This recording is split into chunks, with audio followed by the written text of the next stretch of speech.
Good morning, members, and welcome to this meeting of the Planning Applications Committee. This meeting is being live streamed and will be made available on the Council website for public viewing.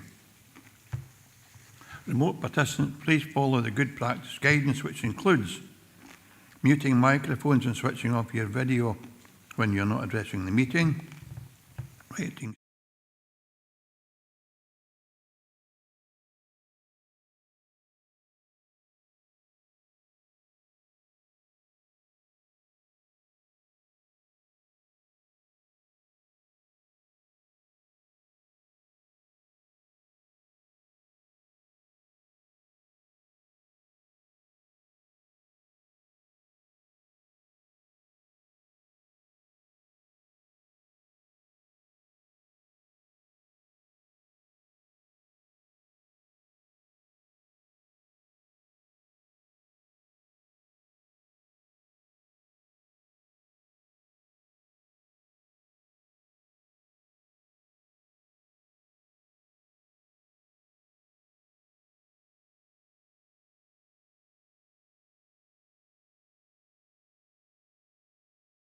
Please focus contributions on areas where clarification is required or to propose an alternative to a recommendation.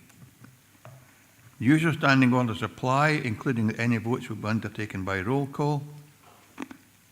And I will now ask our clerk to confirm the said and I approve remote participation, and can also remind members of the public and members in the chamber to either switch off your mobile or put it on silent. Thank you.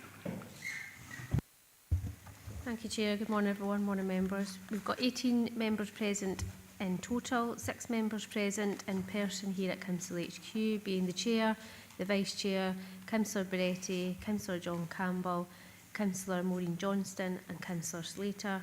12 members present on Microsoft Teams, being Councillor Blake, Councillor Ian Crothers, Councillor Davis, Councillor Drybrook, Councillor Drysdale, Councillor Howie, Councillor Jordan, Councillor Lowe, Councillor McFarlane, Councillor Marshall, Councillor Thompson and Councillor Walters, and 2 apologies, one from Councillor Hill and one from Councillor Hislop.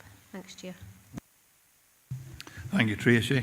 Members, are there any declarations of interest today?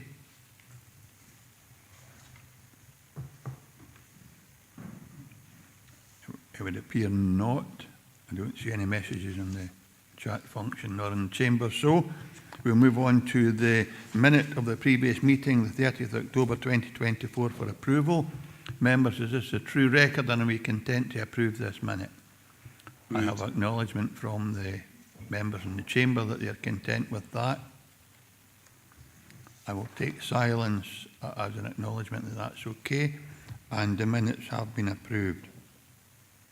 I will now ask our clerk, Tracy, to outline the procedures we followed at the meeting today.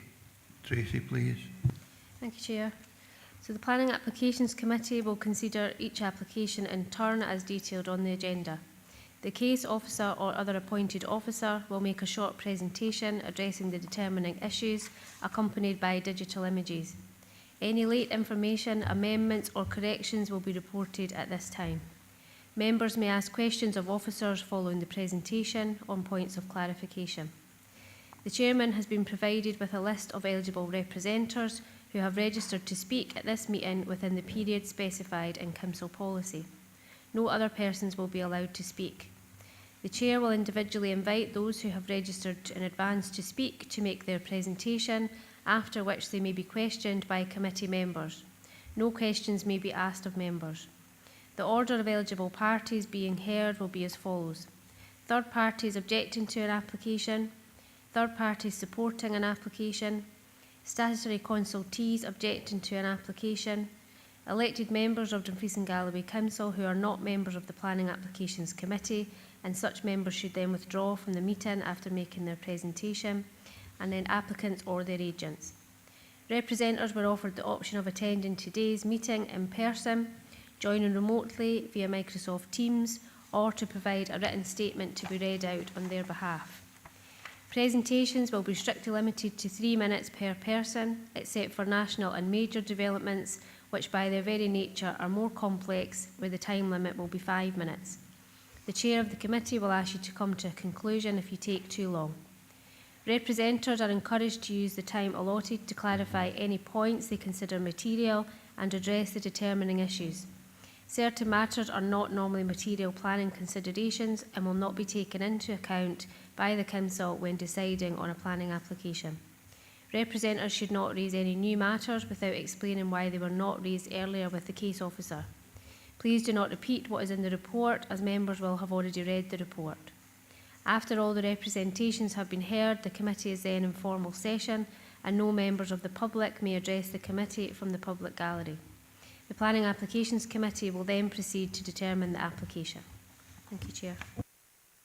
Thank you very much, Tracy. Move on to agenda item number 4. An application for the formation of a 49.9 megawatt battery storage system facility, including erection of substation and control building, 2-metre high security fence, 6 pole-mounted CCTV cameras, siting of 44 containerised battery storage units, 11 transformer units, access track, parking, suds drainage, landscaping and associated work at land at Milton Farm, Beatock, Moffat. This is a full application, reference number 24/1264/full. The recommendation is to approve subject to A, the successful completion of Section 75 planning obligation within 6 months of the date of the decision, or such other reasonable extended timescales as agreed by the appointed officer, and B, conditions. Our case officer is Graham Smith. So I believe Graham's online. Graham, will you take us through your presentation, please? Thank you, Chair. Good morning, everyone. As the Chair has just outlined, it's an application for a battery storage facility of up to 44 units. It's a major development and hence the committee level decision. If we can move on to the first slide in the presentation, please. It'll show a location plan. If we can move on to that, please.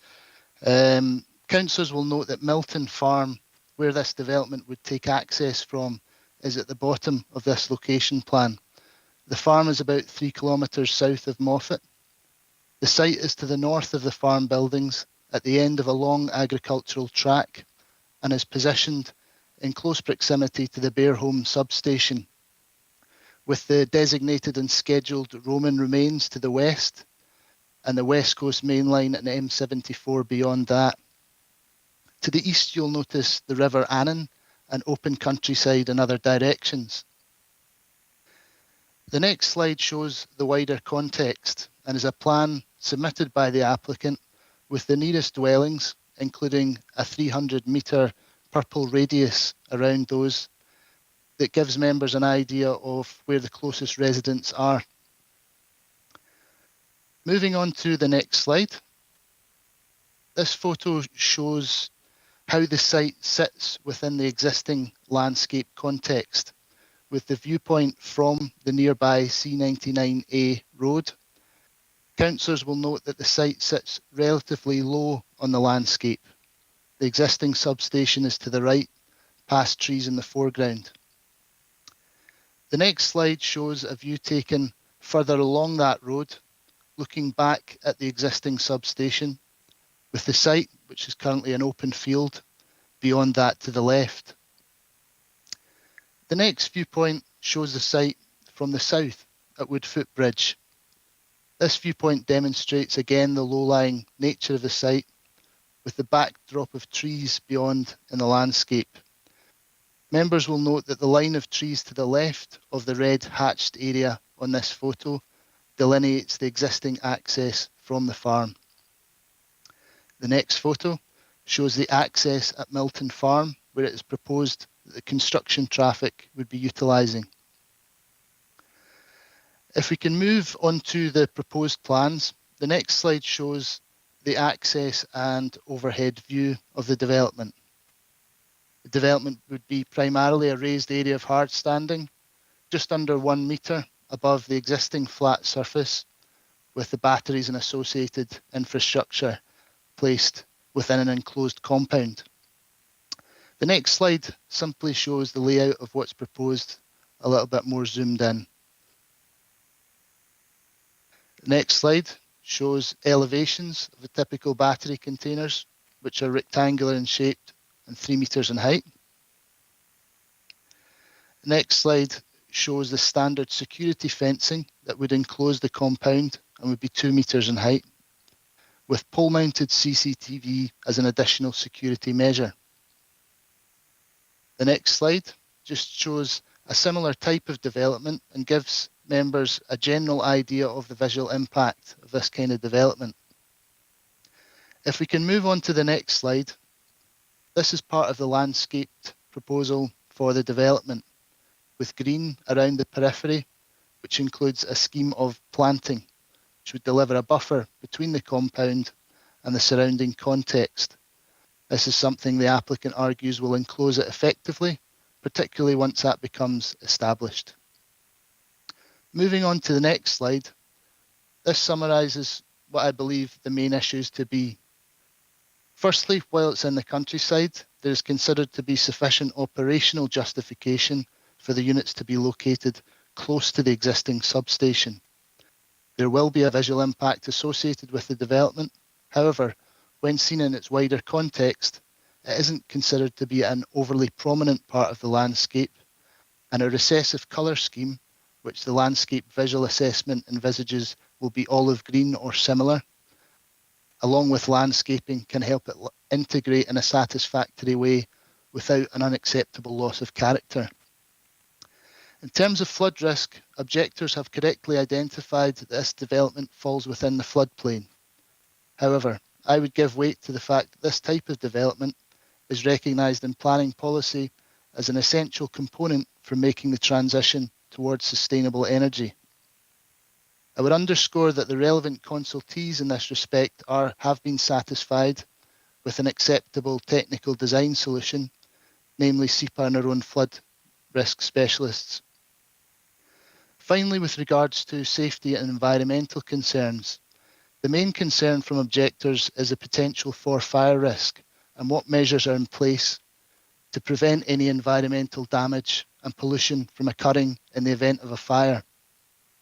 I am proposing a standard condition requiring a fire management strategy to be submitted for approval, which has been accepted by this committee for similar developments at sensitive locations elsewhere.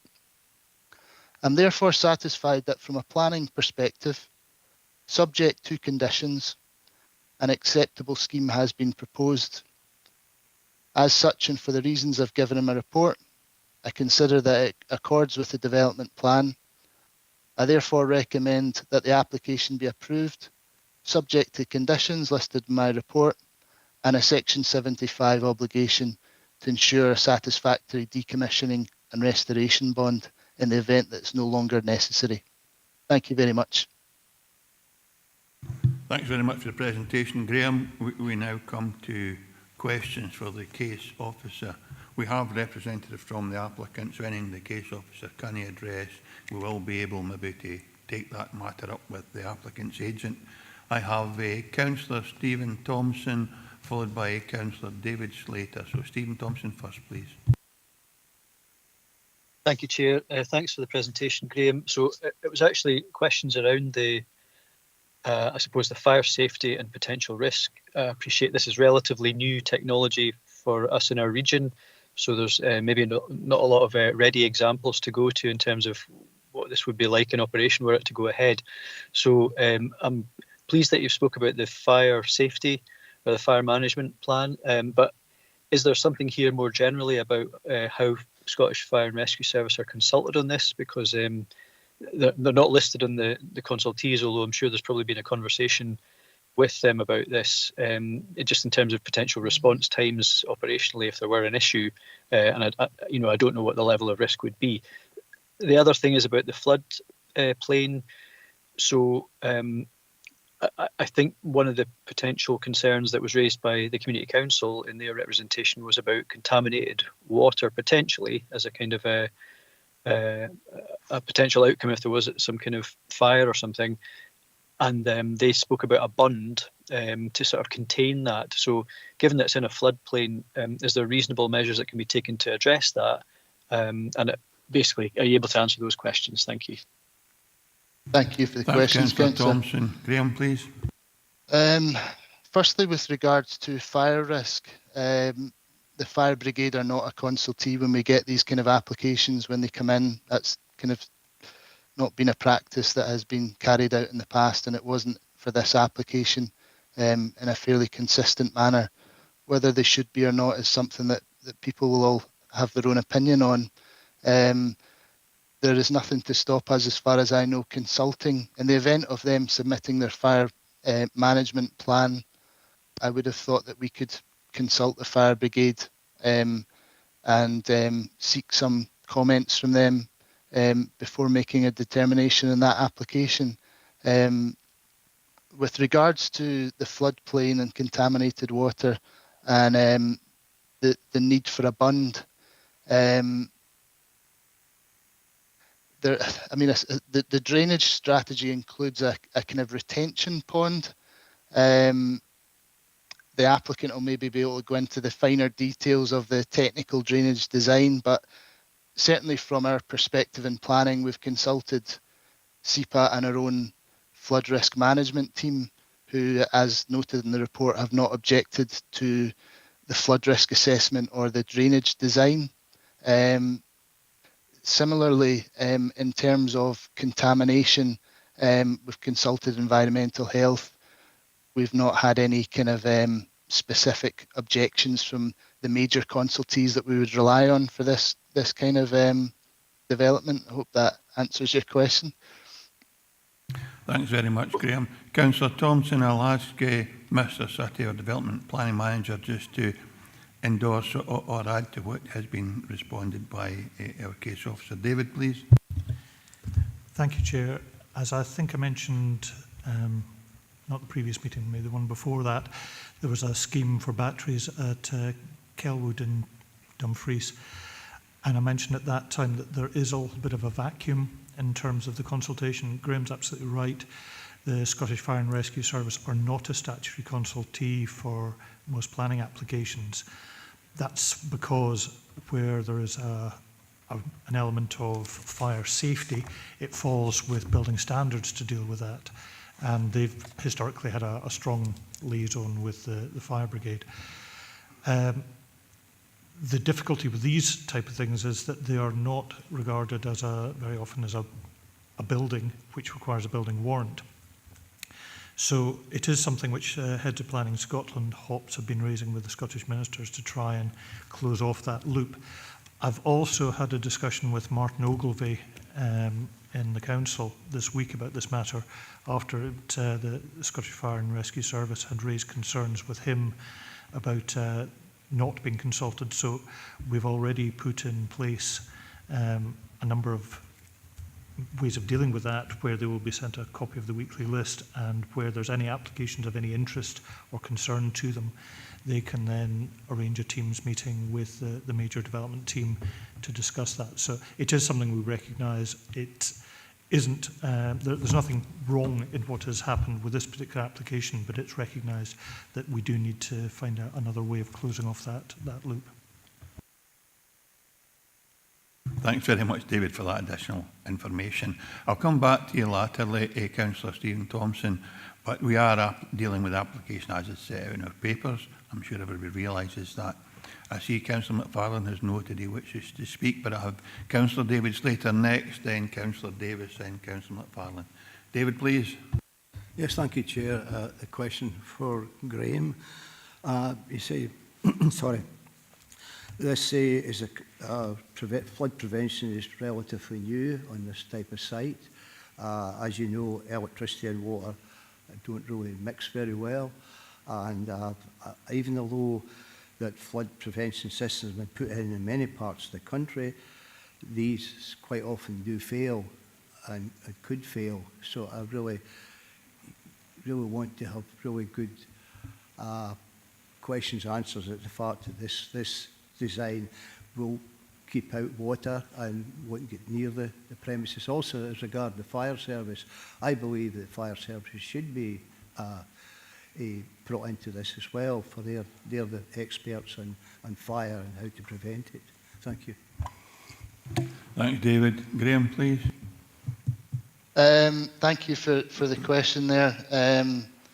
The flood risk assessment and the detailed drainage design are all things that have been forwarded to the relevant experts, SEPA and our own flood risk management team. So they've, like I say, they have not objected to the detailed design of that. I think the basic approach is land raising by approximately just under a metre, which I think SEPA have acknowledged will divert water elsewhere within the floodplain, but they're satisfied that it's an acceptable approach. Does that answer your question? David. Microphone, David. Microphone, please. Yes, partly it does, but this is, as I say, a new design. And as I say, SEPA before have recommended situations and flood systems, and these systems have failed. Many have failed over a period of time. So that's really the situation here. If it gets water into it, flood water is not easy to stop once it starts rising as such. So it's important that that is well looked into, and this new design, as you're talking about, is really good and will do what it says in the tin. Thank you. Thanks for that, David. If you have another response, Graham, that's fine. If no, we'll move on. I don't have a response other than I understand the concern, but I would usually always defer to technical experts in this kind of scenario. That's fine, Graham. Thank you. David, can you lower the hand, please, so that we can follow who's looking to speak? Councillor Lynn Davis, please. Thanks, Chair. I was basically going to ask the same question as Councillor Thompson regarding the fire safety, but I do have another question regarding the objection on page 22, where it states that the spacing between the units is 3 metres, but the fire safety guidance recommends it's 6 metres. So I was wanting to ask about that. Thanks, Graham. Yes, thank you for that. Thank you for that question. Yes, there is a bit of a, shall I say, disagreement on the spacing between these units. For that reason, there's a condition, that the same condition we've referred to, which is a prior to commencement condition and requires the applicant to submit that fire and safety management plan, which includes the specific siting and spacing of all battery units, which should include a justification why they've been put in there, what kind of health and safety legislation or building regulation they have been complying with. So I appreciate there's something that the objectors are disagreeing with the applicant about, but maybe that's something the applicant could explain further today. Thanks very much, Graham. Thank you. You're welcome. Thanks very much, Councillor Davis. Councillor Andy McFarlane, please. Yeah, thank you, Chair, and thank you, Graham, for your report. I'm looking at page 22 and item E. A condition should be attached requiring local residents to agree to any risk. I mean, it sounds ideal, but I'm just wondering, is that permissible? So, a very quick question. Is that something that we could consider? Thank you.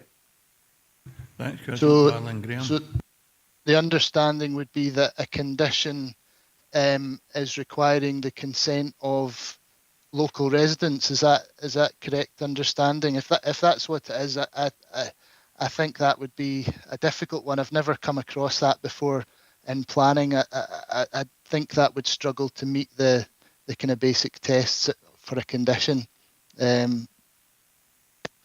So I wouldn't probably recommend we go down that route. Sorry. Thank you. I'll ask Mr. Sutty to help as well. David, please.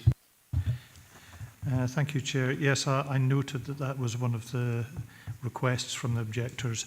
I concur with what Graham's just said. It would be ultra vires to require the agreement of third parties with the council or a statutory consultee to agree requirements of a condition. So whilst I note the request and understand the reason for it, it wouldn't be competent to attach such a condition, I'm afraid.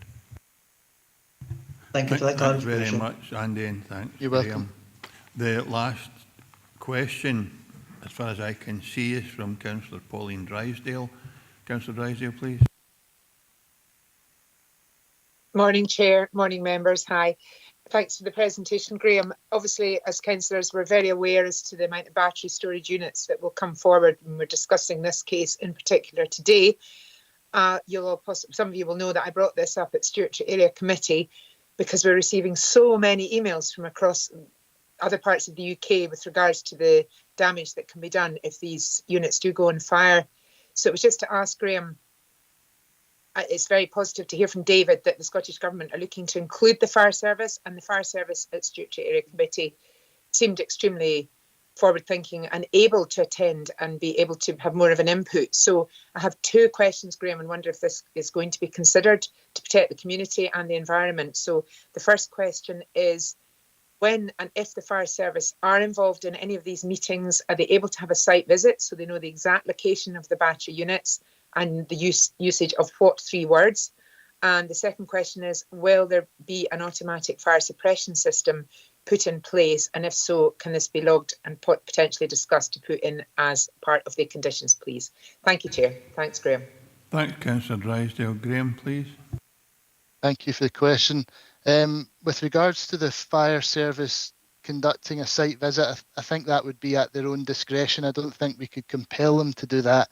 If we took the application for the discharge of the condition for the fire management plan, like I say, we could potentially consult them, then they would probably come back with their own response. Whether they wanted to visit the site would be up to them.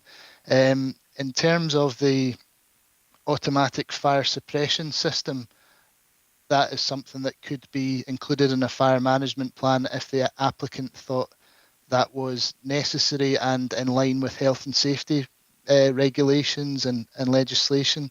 Whether we could from our position require that is something that should be part of it, I would probably tend at this stage to say, given that I'm not an expert in fire safety and health and safety, then I probably wouldn't be minded to do that. Thanks, Graham. And I see on page 31, section 10D, Councillor Drysdale, there's a reference to that. That might help you. But I'll ask both you and Councillor Thompson to come back in when the applicant's agents are at the table. I now have one more registered speaker. Questions for our case officer, which is Councillor Tony Beretti. Tony, please. Yeah, thank you, Chair. Thank you, Graham. It's nothing to do about fires. Page 31, you've got part of the landscaping. And although you've mentioned potential of trees dying, have you looked at the various species that might go forward? My thought would be which type of trees and plants are you looking at, given that there is going to be a changing scenario with climate change, and which might survive and which might not survive? So has that been given thought to? And might that be kept under observation? If that's an observation, that's fine. If it's a question, Graham, can you deal with it, please? In terms of the existing trees, I think the most at risk would potentially be those along the access track, which is going to need a level of upgrading, which roads will agree with, and there's conditions securing that there's an appropriate access. So I think the ecology survey has recognised that there's a worst case scenario, there may be possibility of losing a small amount of trees there that could potentially have the potential for bat roosting, albeit the recommendations is that closer to the time, once that has been ascertained, exactly what the situation is there, further surveys are undertaken so that there's no adverse impact on protected species that may be in the area.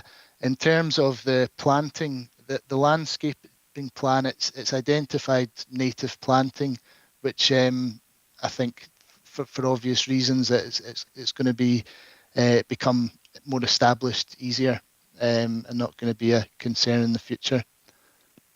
Thank you, Chair. Thanks very much, Graham. I'll invite Tony as well to come back with the applicant's agent. They might be able to give you some additional information. And there are no registered speakers, so I will ask you one question, Graham, then we'll move on to our speakers. I notice in the presentation you made, one of the images was of a similar compound to the one proposed here, and there are a number of columns shown in that image, and I don't know whether they're CCTV or whether they're security lighting.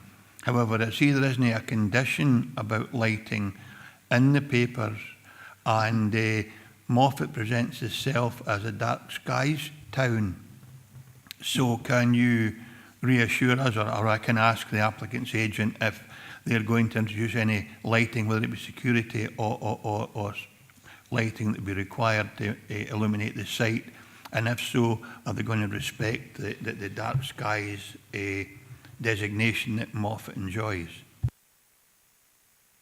Yeah, that's a fair point. I think the applicant will probably be better placed to answer that, and like you say, a condition could potentially quite effectively mitigate any adverse or unnecessary light pollution that could come from there. So it's a perfectly valid planning consideration, and a condition would be a logical way of securing that if the applicant, even if the applicant does give you an assurance, it's a good way of securing that. I would agree. That's great. Thanks for that, Graham. And I will hopefully will introduce it as a condition if we're inclined to support the application when we come to the determination. So our first registered speakers today are Nick Lopez and Gary Fleming on behalf of the applicant. If you'd like to come forward, folks, please. You will be afforded 5 minutes to make your presentation to committee. I'll remind you with 30 seconds to go to draw your presentation to a conclusion. And if you'd be kind enough to wait, we have a number of questions already for you, so that will come once you've made your presentation. So you'll have 5 minutes. I'll remind you with 30 seconds to go, just whenever you're ready, gentlemen. Thank you. Good morning. Thank you to the Chair and the other elected members of the committee for the opportunity to speak this morning. My name is Nicholas Lopez. I'm a project developer for the applicant Renuco Power. My personal background is as a chartered town planner, and that includes 6 years working in local government. So just as a bit of background about Renuco Power itself, Renuco is a relatively new company at 3 years old. We're based in Glasgow, and we've also got an office in Edinburgh and a presence internationally. So we see the Milton Farm battery storage development as playing an important role in Scotland and Dumfries and Galloway's continued progress towards net zero by storing excess energy from renewable sources such as wind farms during periods of excess production and releasing it during peaks in demand. A full charge will store sufficient energy to power around 20,000 homes for 1 day. Energy storage systems are a crucial piece in the energy transition puzzle. Rather than generating energy, they complement existing infrastructure to ensure that clean energy we generate is able to be stored and used when needed, allowing us to move away from our reliance on fossil fuels. By storing excess energy, battery storage allows the grid to function more efficiently, which in turn reduces the need for constraints payments to wind farms in the area, which are currently paid by consumers. So in terms of our engagement, the team at Renuco Power is proactively engaged with the local community, holding events in November 2023 and April 24 to gather feedback and answer questions. We've also attended local community council meetings to present the proposals and discuss them with members. Further engagement has taken place with nearby residents and with the local fire service who visited the site following the second consultation event. Productive conversations took place and resulted in the access tracks being widened to allow 2 fire engines to negotiate the site, and also informed the siting of on-site water storage tanks. This engagement also informed the in-depth fire safety elements of the project, which have been agreed with the fire department. These include heat monitoring equipment and automatic shut-off mechanisms, fire suppression systems, which I know has been picked up today, remote surveillance and alarms, a fire mobilisation plan, and the fire service will attend the site if an incident occurs. A fire management plan where a 2-hour water response system has been planned in collaboration with the fire service. Contamination plan, so runoff is contained within the site for up to 9 hours to allow it to be removed off-site by tankers. And the site layout has been planned to ensure there's safe and efficient access for the fire service if needed. Thank you again, and happy to take any questions. Thank you very much, and thank you for shortening the time you're allocated. So we have a number of questions for you. Stephen Thompson, did you have a question? Thanks, Chair. Yes, I suppose it's been partly addressed just in what the presentation outlined there, but I think it was really just to get that assurance around, you know, the fire safety and potential risk. Clearly, the local community's representation has sort of raised a number of concerns about I suppose, the lack of familiarity with the technology and the potential risk and the isolated nature of the site. So we heard earlier that there would be a fire management plan as part of the condition. I think it's condition 10. So in terms of the spacing as well, that was raised between the sort of units. Can you give any sort of detail and assurance about that, just for the comfort of constituents? Thank you. Thank you. So firstly, in terms of the fire safety management plan, so we've already drafted a fire safety management plan to address the condition, and we've taken into account fire safety in the design of the site, and it's been agreed with the fire service as I've set out. There are various layers to the fire management on site. So firstly, there will be 24-hour monitoring of the units and automatic shut-off systems if there's a surge in power or if there's a chance that a fire may occur, so that will shut off to cease energy being provided to that unit. There will be inbuilt fire suppression systems within each individual unit, which will apply inert gas and potentially water coolant as well to contain and stop that fire.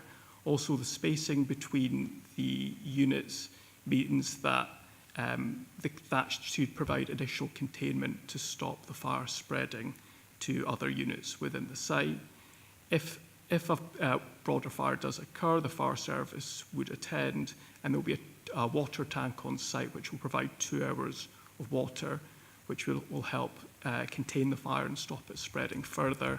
And also there will be 9 hours of containment on site for water, which will allow that to be tankered off site so it doesn't spill into water courses. And also the 2-hour system will provide sufficient time for further water to be brought on site or abstracted from a water course to provide sufficient water for fire control.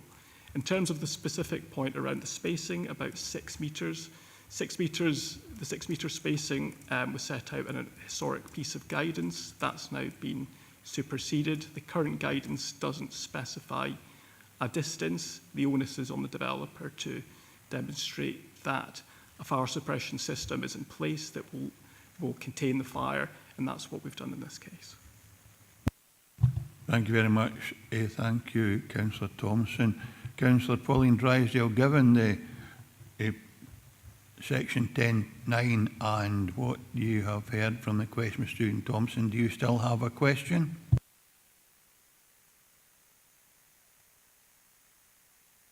Thank you, Chair. Oh, hang on, camera's off on this laptop, so there we go. There we go. Thanks very much for the presentation. Yeah, it was just to ask a few questions.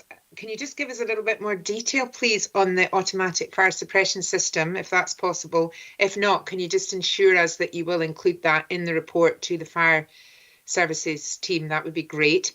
I just wanted to ask you 2 questions. We see some communities across the world now putting these storage battery units and holding them within metal containers around the edges so that should a fire take place, the fire is automatically contained. I just wondered what your opinions were on that particular format of design, please. And also, you'll see in the report that there's discussions about a bund, and I just wondered if you could give us your opinions on the use of bunds with regards to these sort of developments. Thank you, Chair, for letting me in. Thanks. So firstly, in terms of containment of the fire, each unit is in a sealed container, it's airtight, and there will be a fire suppression system within that unit, which will apply inert gas and potentially water as well to stop that fire and stop it from spreading. So there is containment there within each unit. They are in a sealed metal container. Sorry, could you just repeat the second part of that question quickly? Councillor Drysdale, your second question again, please. Yeah, thank you. It was just, gosh, I'm sitting in the dark here, obviously. It was just to say, what's your opinions on the use of bunds in regards to these sorts of developments? We see them being used in other parts of the world. Do you think because each storage unit that you're planning to develop are contained, as you have explained, that there is no requirement for bunds as such? Thank you. So I believe a bund would probably be used primarily to contain water that would be used to douse the fire if a fire takes place. In this case, we've, as set out in the drawings, we've proposed a detention basin, so water would be contained within that basin and could be sealed and removed by tanker, and it would provide 9 hours of storage. So I think a bund is something we did consider, but based on the advice we had from our flood risk team, we've gone with a detention basin as a means of storing the water that would be applied in the event of a fire. Thanks, Councillor Drysdale. I have Councillor Bretty from the original questions, then I have Councillor Driver and Councillor Andy McFarlane. So, Councillor Bretty, please. Yeah, thank you, Chair. And apart from my original question, I've got a few others based on what I've just heard, but I believe you heard about my question on the type of plants that you'd be putting down and whether or not you're looking at making sure that those plants survive, because clearly in winter the foliage drops, so the plants are visible. And is it okay if I ask other questions as well, Chair? Yes. Okay. Based on what I've just heard, some questions arise. I would like to ask, have you made a decision on the chemistry of the batteries that you're putting in? Because that's obviously, to me, an important element of fire risk. And the other thing was, you mentioned that the containers are airtight. Generally, batteries need conditioning and air supply to keep them cool. So does that mean to say that if in the event of a thermal runaway, you've got a system by which you close down the entire unit and therefore it becomes that airtight? And can you give me an idea of the battery cycles? I know that's connected to my other question as to the chemistry. Thank you. Thanks, Councillor Brady.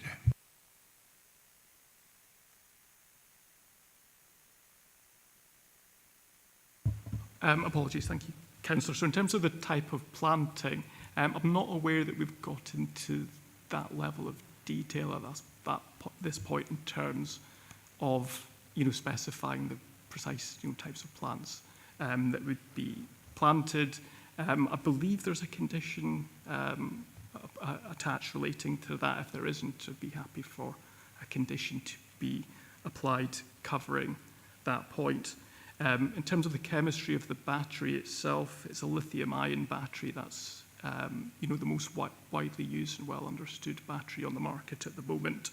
In terms of the point about battery cycles and containment, I've got my colleague Gary Fleming here, who I think will be able to provide a more detailed response on that point. Yes, as said by Nick, we expect it to be lithium-ion batteries, and we expect 1 cycle to 1.5 cycles a day. Do you want to come back, Councillor Bretty? Yeah, thank you very much. It's according to the agenda item here, you've got permission for potentially 40 years. Now, lithium-ion will require recycling of the containers at some stage, and calculation from what you've just said, about 4 years. So does that mean to say that in 4 or 5 years' time you'll be looking at placing these containers and upgrading or continuing to use the same technologies that you're using?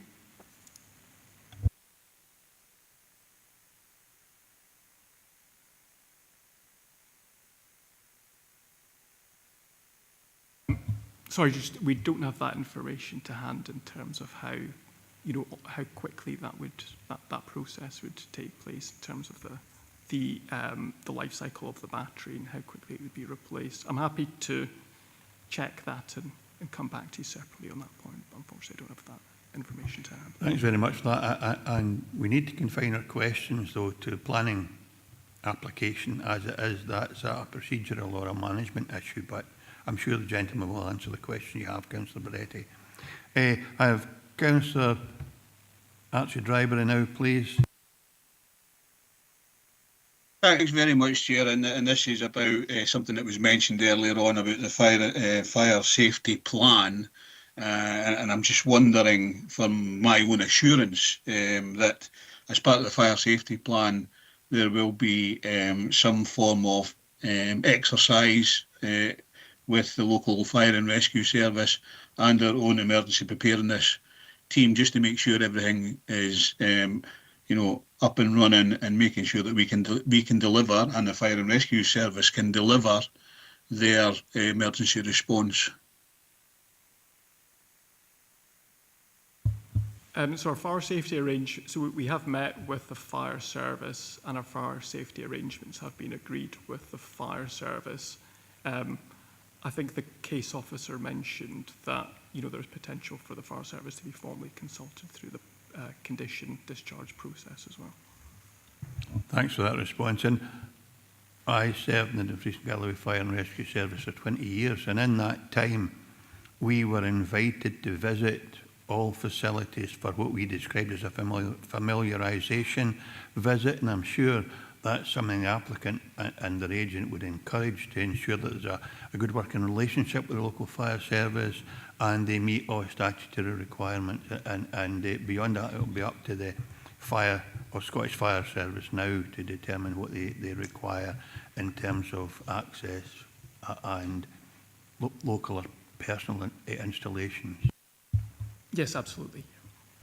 Thanks very much for that. Councillor McFarlane. Yeah, thank you, Chair. I'm listening in, and most people are talking about water suppression in relation to this.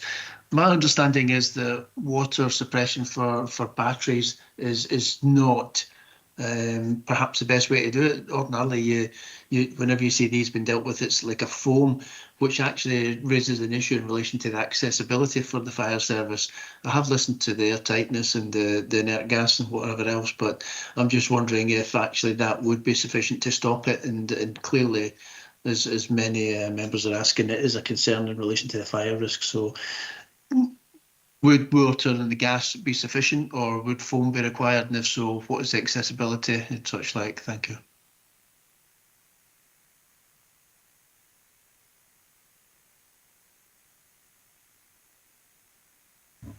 Okay, so we do believe that the fire suppression system within each unit and the fact that it's airtight would be sufficient to contain and eliminate any fire. In addition to that, there is sufficient space within the site for 2 fire engines to navigate, and there's also, containerised water for 2 hours of firefighting, which will give time for water to be sourced, further water to be sourced and brought to site if necessary. So we feel that there's a comprehensive plan in place to deal with fire at the site. Thanks very much. Well, the last question, I have one for you, but from a member, Councillor David Slater. David, please. Yes, Chair, thank you. Regarding these sealed containers full of batteries, and they're talking about fire suppression, but batteries tend to need cooling, especially in summertime, because metal containers get very, very hot inside. And I wonder if the container's sealed, how does that go about?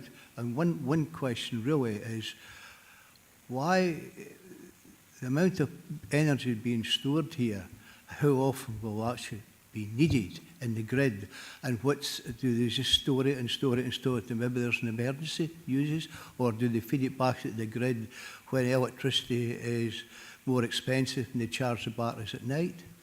That's really my questions. Thank you. Thanks, David. But remember, we only ask questions that are relevant to the planning application. And I would imagine they wouldn't be building that facility if they didn't have a need to store energy and pass it on. But that's no part of the planning application. But certainly the type of steel containers are and how they keep batteries cool, that's certainly a legitimate question, gentlemen. I'm happy to pick up the point about necessity. Obviously, there are already congestion at existing nodes in terms of electricity coming onto the network, so we believe there is a need. And that's why we've cited the storage system in this location. In terms of overheating, I understand that there's an exhaust system that will provide relief if there is overheating. Gary, do you have anything to add on that point? No. But you're actually saying the containers are sealed. So how does the exhaust system means that it's air is exhausted out of the building? So that's the question I'm really asking here. Thank you.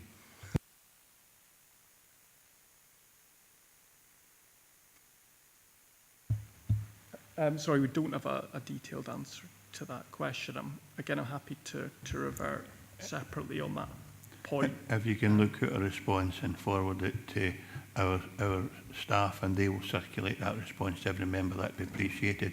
And the last question is a relatively simple one. If you have any kind of lighting, whether it be security or standard lighting that would be timed or switched on when in use for access and maintenance purposes, will you ensure that, I'm hoping that if we decide to support this application, it'll be a condition anyway, but will you ensure that they respect the dark skies designation? Yes, obviously the intention for lighting is to light the site itself and not illuminate the wider atmosphere. So absolutely the intention is to respect the dark skies around the site. Again, we'd be content to take a condition on that point. Thank you very much, gentlemen. There doesn't appear to be any other questions for you, so grateful to you for coming forward and responding in the way you did. Thanks very much. Members, we're now in session. Councillor John Campbell, and then I have Councillor Stephen Thompson online. John Campbell. Yeah, thanks, Chair. Good morning, everyone. It was quite an interesting debate, and most of the questions centred around about the fire situations or what potentially could happen.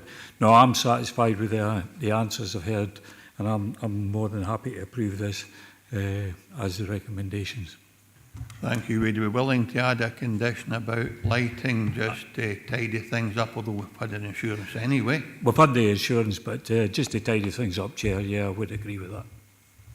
Thank you. Councillor Thompson. Yeah, I mean, I'm very aware of sort of community concerns about this, and that's come clear through the representations. But I think from what we've heard today, I think every reasonable measure seems to have been taken, or at least there's an undertaking to provide that assurance. And I'm sort of assured as well by our Martin Ogilvie's involvement in terms of our, I suppose, our strategic risk and how we deal with that, as well as the fire services input, which everybody seems to be trying to work towards a safe installation. But I think it's just a question on the lighting. Is that a directive or a condition? I know David Sutton often says there's a directive, but either way, I'm happy to go along with that if that can be included. And given all that we've heard today, I think in the round, I'm happy to second Councillor Campbell. Thanks very much, Councillor Thompson. Councillor David Sutton, can you just add to that, please? Thank you, Chair. Yes, following on from the points that Graham made, it probably is something we should have thought of to attach as a condition, so I have no problem about that being just a sort of standard wording condition that we've had for similar activities to be a condition. It does not appear there are any alternative views, so we will have approved the application as 7. Councillor Beretti. Yeah, thank you, Chair. I'm also happy with what I've heard and from Councillor Campbell and Thompson, but I would ask if you are putting in lighting in that you make that it's a low energy lighting in the sense of low, close to yellow as opposed to bright white, because bright white on those white containers will bounce off quite rapidly, and therefore the colour combination of that light needs to be correct. I think it might be best to delegate that to officers in discussion with the applicant rather than try and establish such a specific item here today. Councillor Slater. Yes, Chair, thank you. It was just the last question I asked about the containers, and they say that they can exhaust the heat off the container, but that was never really answered. I'd like that to be answered. Thank you. Okay, that would be helpful if they're happy to answer that as well. That'd be fine. Yes, that'll be done. Thank you, Councillor Slater. Tracy or Clark, can you confirm the decision of the committee, please? Chair, members have agreed to approve the application subject to the successful completion of Section 75 planning obligation within 6 months of the date of the decision, or such other reasonably extended timescale as agreed by the appointed officer, and the conditions detailed in the report with an additional condition around the lighting in relation to the dark skies. Thanks very much, Tracy, and thanks again for coming forward today. We move on to agenda item number 5, an application for the erection of restaurant with drive-through and takeaway facilities, Class 3/ sui generis, formation of outdoor seating area, car parking, landscaping and associated works at land at Peel Centre, Lockerbie Road, Dumfries. This is a full application. The reference number is 24/1727/full. And the recommendation is to approve subject conditions. And we have our case officer, Torrell Glendinning, with us today. So, Torrell, if you'd take us through your presentation, please. Thank you, Chair. Good morning, members. This application is before you today as it has received more than 6 objections. So this is the application site in red. It is located at the Peel Centre Retail Park in Dumfries, just off the Lockerbie Road. You've also got the Summer Park housing development on the opposite side of the road, and then you've got Tesco just to the northeast of the site. The site was, at the time of the Peel Centre redevelopment, it was allocated for a restaurant use, but plans have actually never come forward, so it's just been sitting empty since that time. So this is the current existing site plan. The application site is outlined in red, and then the green boundary is an application boundary for a coffee shop that was previously granted in 2018. And that application effectively subdivided the site. And since that time, groundworks have been carried out with some foundation trenches and so on, so that permission for the coffee shop has been secured. But except from that, there's been no development on the site. So here's the proposed block plan. Again, the application site in red, with the restaurant building would be going along the southern side of the site, and then it would have a drive-through lane around the building. And there would be 2 new pedestrian accesses proposed. And here we've got a proposed floor plan and a proposed roof plan. And these are 2 of the proposed elevations. So the first one is the southwest elevation, and that is how you would see the building if you were coming from Dumfries going towards Lockerbie. And then the second elevation is the southeast elevation, and that is how you would see the site if you were within the Peel Centre car park. And then we've got the northeastern elevation, and that is how you would see the site if you were approaching from the Lockerbie direction. And then to the bottom there is the northwest elevation, so that is how it would be seen from Lockerbie Road and from kind of Summer Park side of the road. And this is just the proposed landscaping plan. So there is quite a lot of existing landscaping, most of which is being kept but cut back, and there's some additional landscaping as well. So moving on to photographs, this is the application site. You can see the existing landscaping there just in the foreground. And a slightly closer up view here of the application site. And then just panning slightly to the south, you can see the Peel Centre there on the right-hand side, and then Tesco in the distance. And then we've got the application site on the right-hand side there, and Lockerbie Road is just beyond the landscaping. And this sees the approach from Lockerbie Road. This is an existing pedestrian path here. Application site is just basically next to that large totem sign on the left-hand side.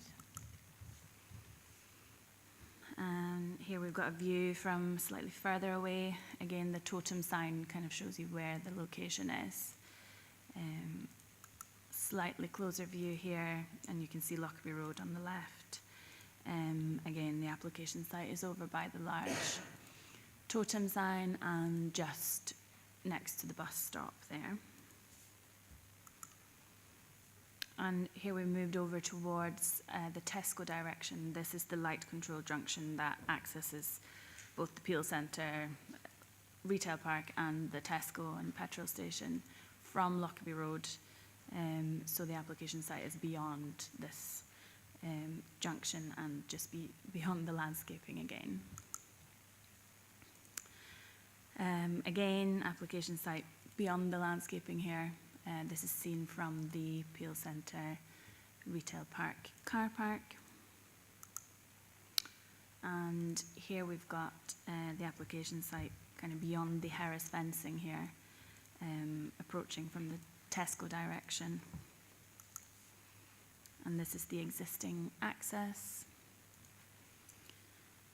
And this is just looking the other way again. This is the existing plot 1, which is the coffee shop that has been approved. So turning to the report, taking all things into considerations and the policy context, the proposal is not considered to have any fundamental policy objections, and the proposal is considered to be acceptable. So the recommendation is therefore to approve the application subject to a number of conditions that relate to roads, access, landscaping, and opening hours. Happy to answer any questions that members might have. Thank you very much. Many thanks for your presentation, Torrell. We have questions for our case officer. Councillor Beretti. Yeah, thank you, Chair. Thank you, Torrell. Looking on page 44, it says 418, no other matters, other matters. I noticed that they've got the, it says here, air source heat pump, air source heating system. I noticed that there's no PV, and also from the last application we just heard, there's no mention of dark sky lighting, so I can't see from the designs if there's any external lighting, because if they are open till 2300 hours, then that might impact, as we've said, a dark sky situation. Torrell. The plans do show some lighting around the parapet of the building, but this is actually discussed with David, more of an advertisement lighting.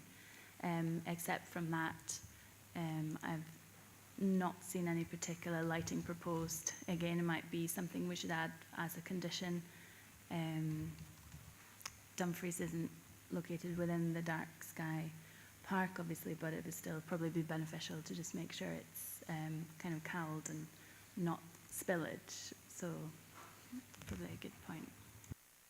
Tony? Going back to my first point, the PV, because clearly if this is going to be running 24 hours a day, certainly in summer, it's going to offset an awful lot of their lighting needs and contribute to our net zero targets. Total.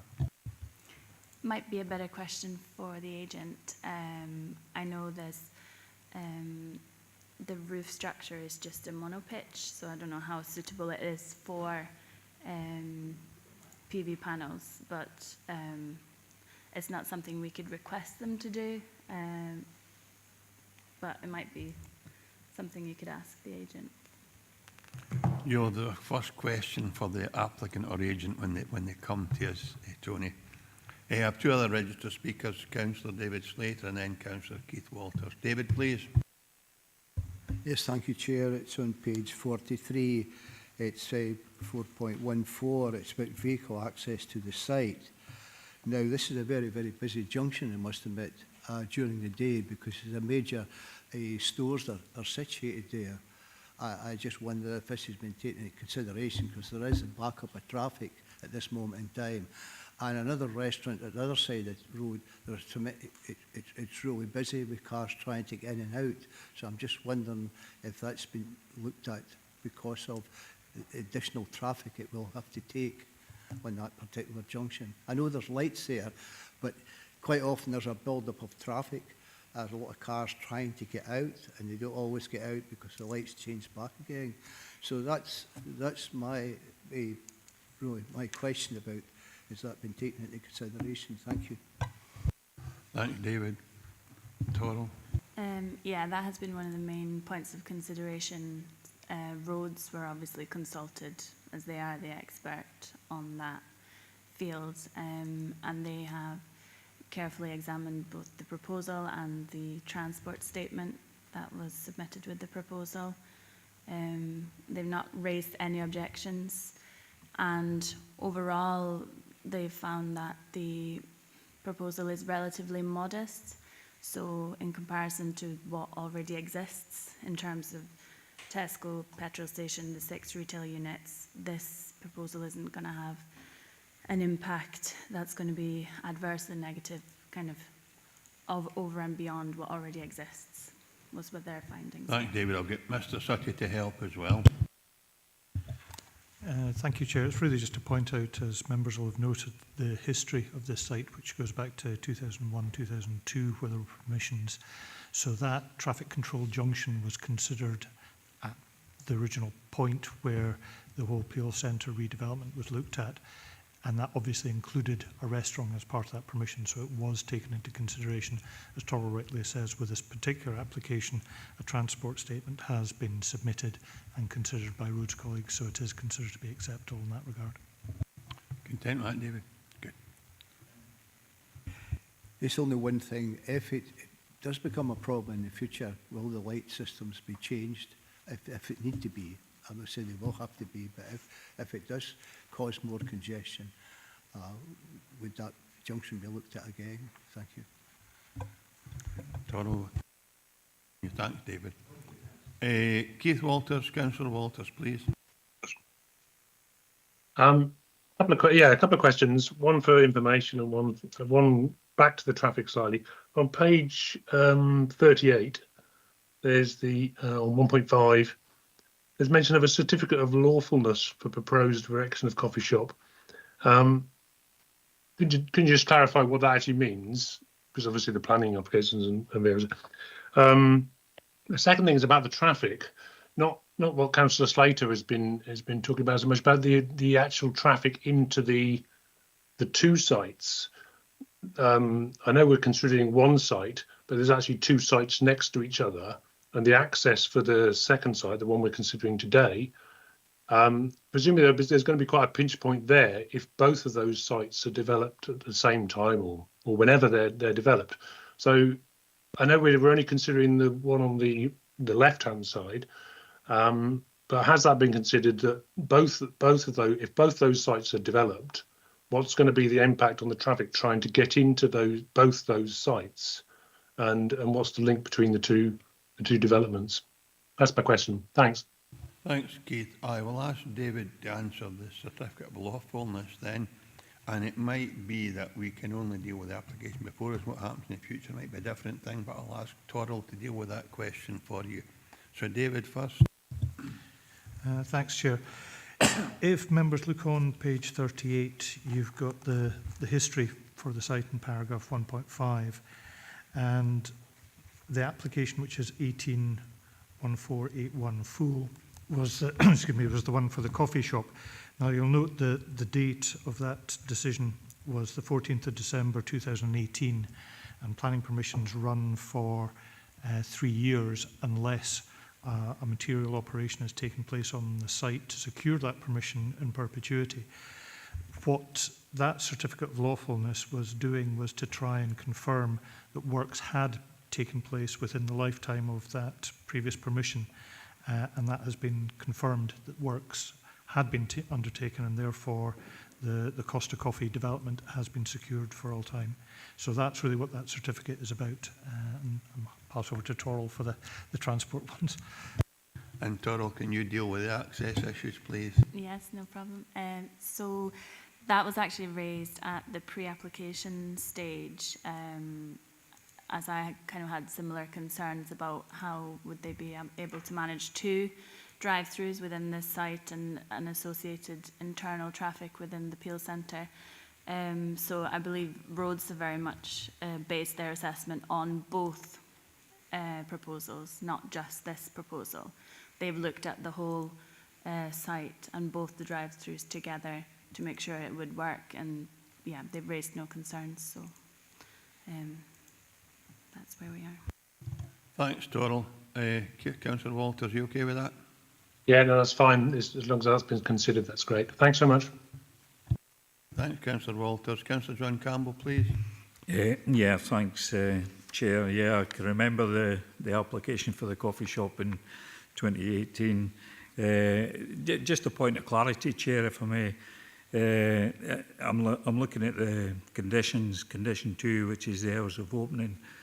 Now, I can't remember in 2018 if we had the same sort of conditions from 7 to 11, but I mean, if we can clarify that, I'm happy with the condition as it stands at the moment, but just a bit of clarity on that. Thanks. Thanks, Councillor Campbell. Torrell? I don't believe there was an opening hour condition put on the Costa or the coffee shop application, just purely because those establishments don't tend to be open late, whereas, yeah, takeaway or fast food do. So. Thanks, Chair. I'm satisfied with that response. Thanks very much, Councillor Campbell. That concludes questions for our case officer. So we'll move on to our registered speakers. We have an objection from Patricia McClure. Statement read out by our clerk. Tracy, you read the statement, please. And it's a 3-minute. As a 3-minute time period. Thanks, Chair. Statement from Patricia McClure, objector. So the residents that this drive-through will impact the most have had their concerns literally swept under the rug. Will the council now adopt the roads at Fontainebleau, give us street lighting, etc., so that any vehicles that will now use our driveways as a car park can be seen and identified? Will the huge potholes now be filled in to avoid damage to non-residents' tyres? Will the council give us better access to our homes when the road is backed up with traffic? Not one of these concerns has been addressed, so once again the local concerns are ignored. Is the council now prepared to enlighten us as to the business that wants to use this plot? I think that we, the residents of Fontainebleau, have a right to know that. Thanks, Tracy. Members, you know that's a statement, so we don't ask questions upon that statement. We move on now to the agent, who is Rhys Govier. Rhys, if you're with us on Teams. Oh, morning. Yes, I am, Chair. Hiya. So I'm sure you'll have been listening already. You will have 3 minutes to make your presentation to the committee. I'll remind you 30 seconds to go to draw your presentation to a conclusion. And if you'd be kind enough to wait in case members have questions for you, I'd be grateful. So whenever you're ready, Rhys, thank you. Thank you, Chair, and thank you for the opportunity to speak this morning. My name is Rhys Goga, and I'm a Chartered Town Planner acting on behalf of the applicant and the owner of the Peel Centre. We have been working constructively with the Planning Officer for many months to bring forward the last vacant plot on the retail park for food and drink uses, as originally envisaged when the retail park was built approximately 20 years ago. We submitted a pre-application advice request in January this year, receiving the Planning Officer's written response in February, which confirmed the in-principle acceptability of the proposals. The planning application was subsequently submitted in August, along with the supporting technical information requested in the pre-application response, including transport statement, noise report, odour report, flood risk assessment, and planning statement. We note that both the Council's roads and environmental health officers have assessed the application from technical perspectives and raised no objections. We support the Planning Officer's overall conclusion that the proposal is compliant with development plan policies and their recommendation to grant planning permission subject to conditions.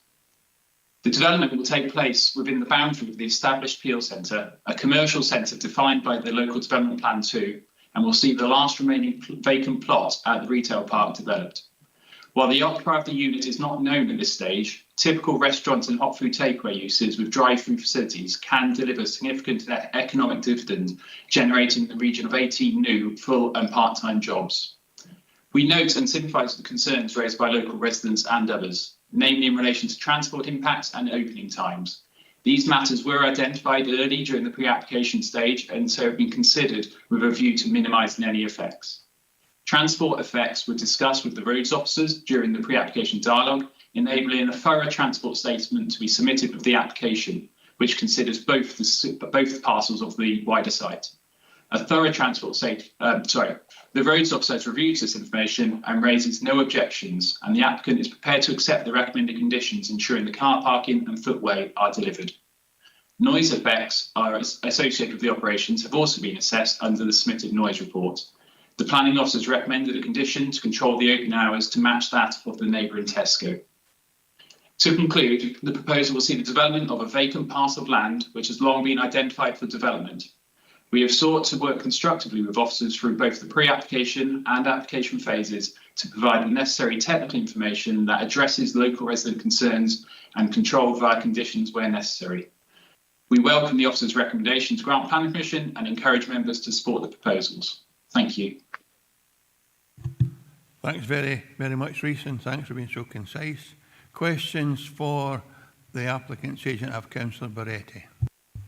Yeah, thank you, Rhys.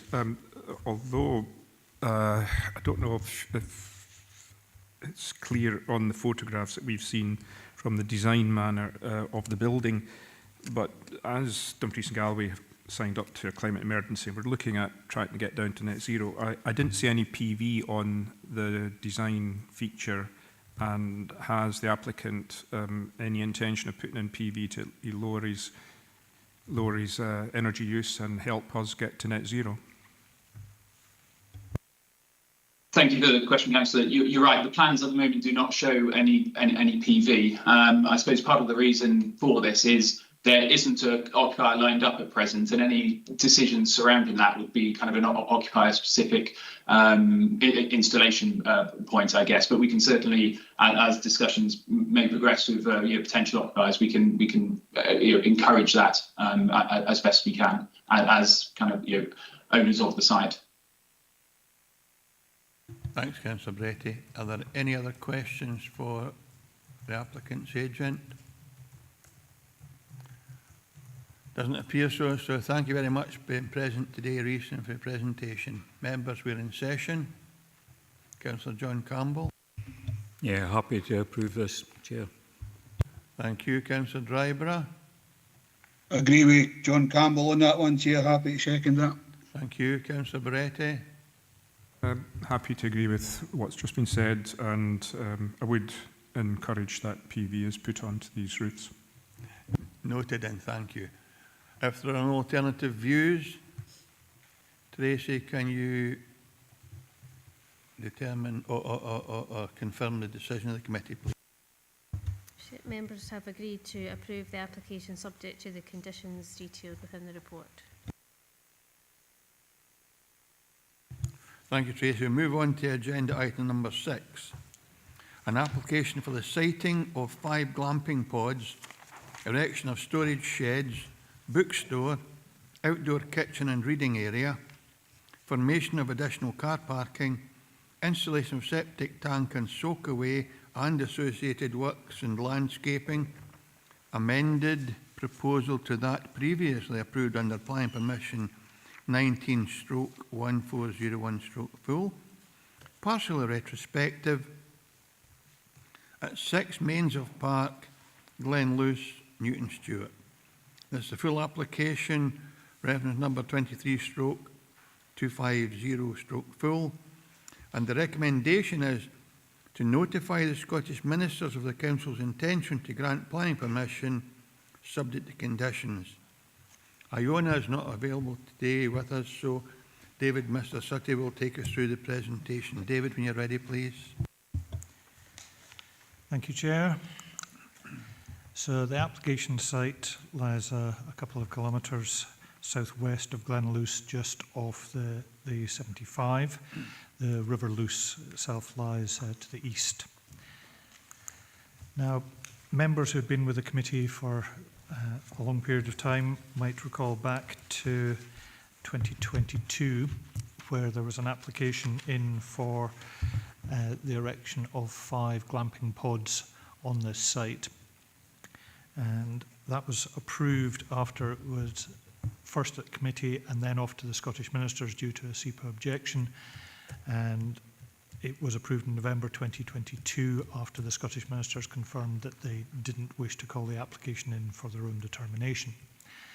Unfortunately, the developer didn't implement the plans in accordance with the scheme which was approved at committee, and it was considered to be materially different enough to require a whole new planning application, because there was a number of elements which had been added to it. So that's what was approved originally before you there. And this is how it's been implemented. So there's, I think you'll find on page 50, paragraph 1.4 sets out the various elements which have changed. So basically they're in a different location. There are larger pods which have got covered hot tub areas as well. You've also got an element of new structures going in that weren't originally there. Although it says partially retrospective, I haven't been able to spot anything which hasn't actually been implemented, as you'll see in the photos. So this is what's currently proposed and before you. So the pods have changed, as I say, where they're slightly larger and they've got the covered hot tub areas. Then you've also got buildings for outbuilding requirements, such as a bookstore, not a commercial bookstore, just a little area, and a reading area and an external kitchen.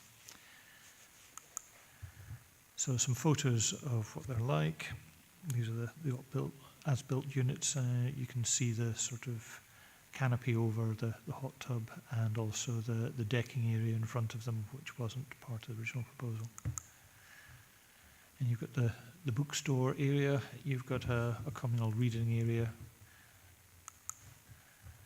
communal kitchen, and storage sheds, which are already in situ. And then this is just a view looking north to show the overall view of it. And an aerial view which shows what it was like in 2024 in August this year. So SEPA objected to the previous application, which is why it had to be referred to the Scottish Ministers. And given that there's a secured planning permission on the site, which could always be reverted to if necessary, and we've had a look at this and had a discussion with the agent at quite some length, that we consider that there's no higher risk to human life or safety as a result of the revised proposal compared to the one which has been secured.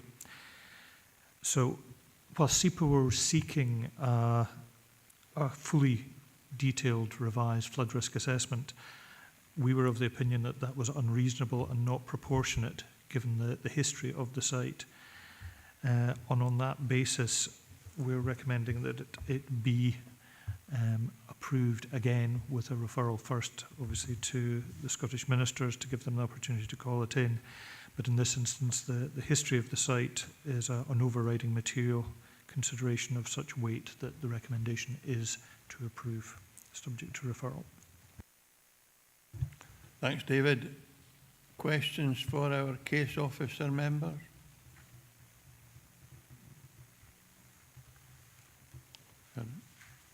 Does not appear to be any.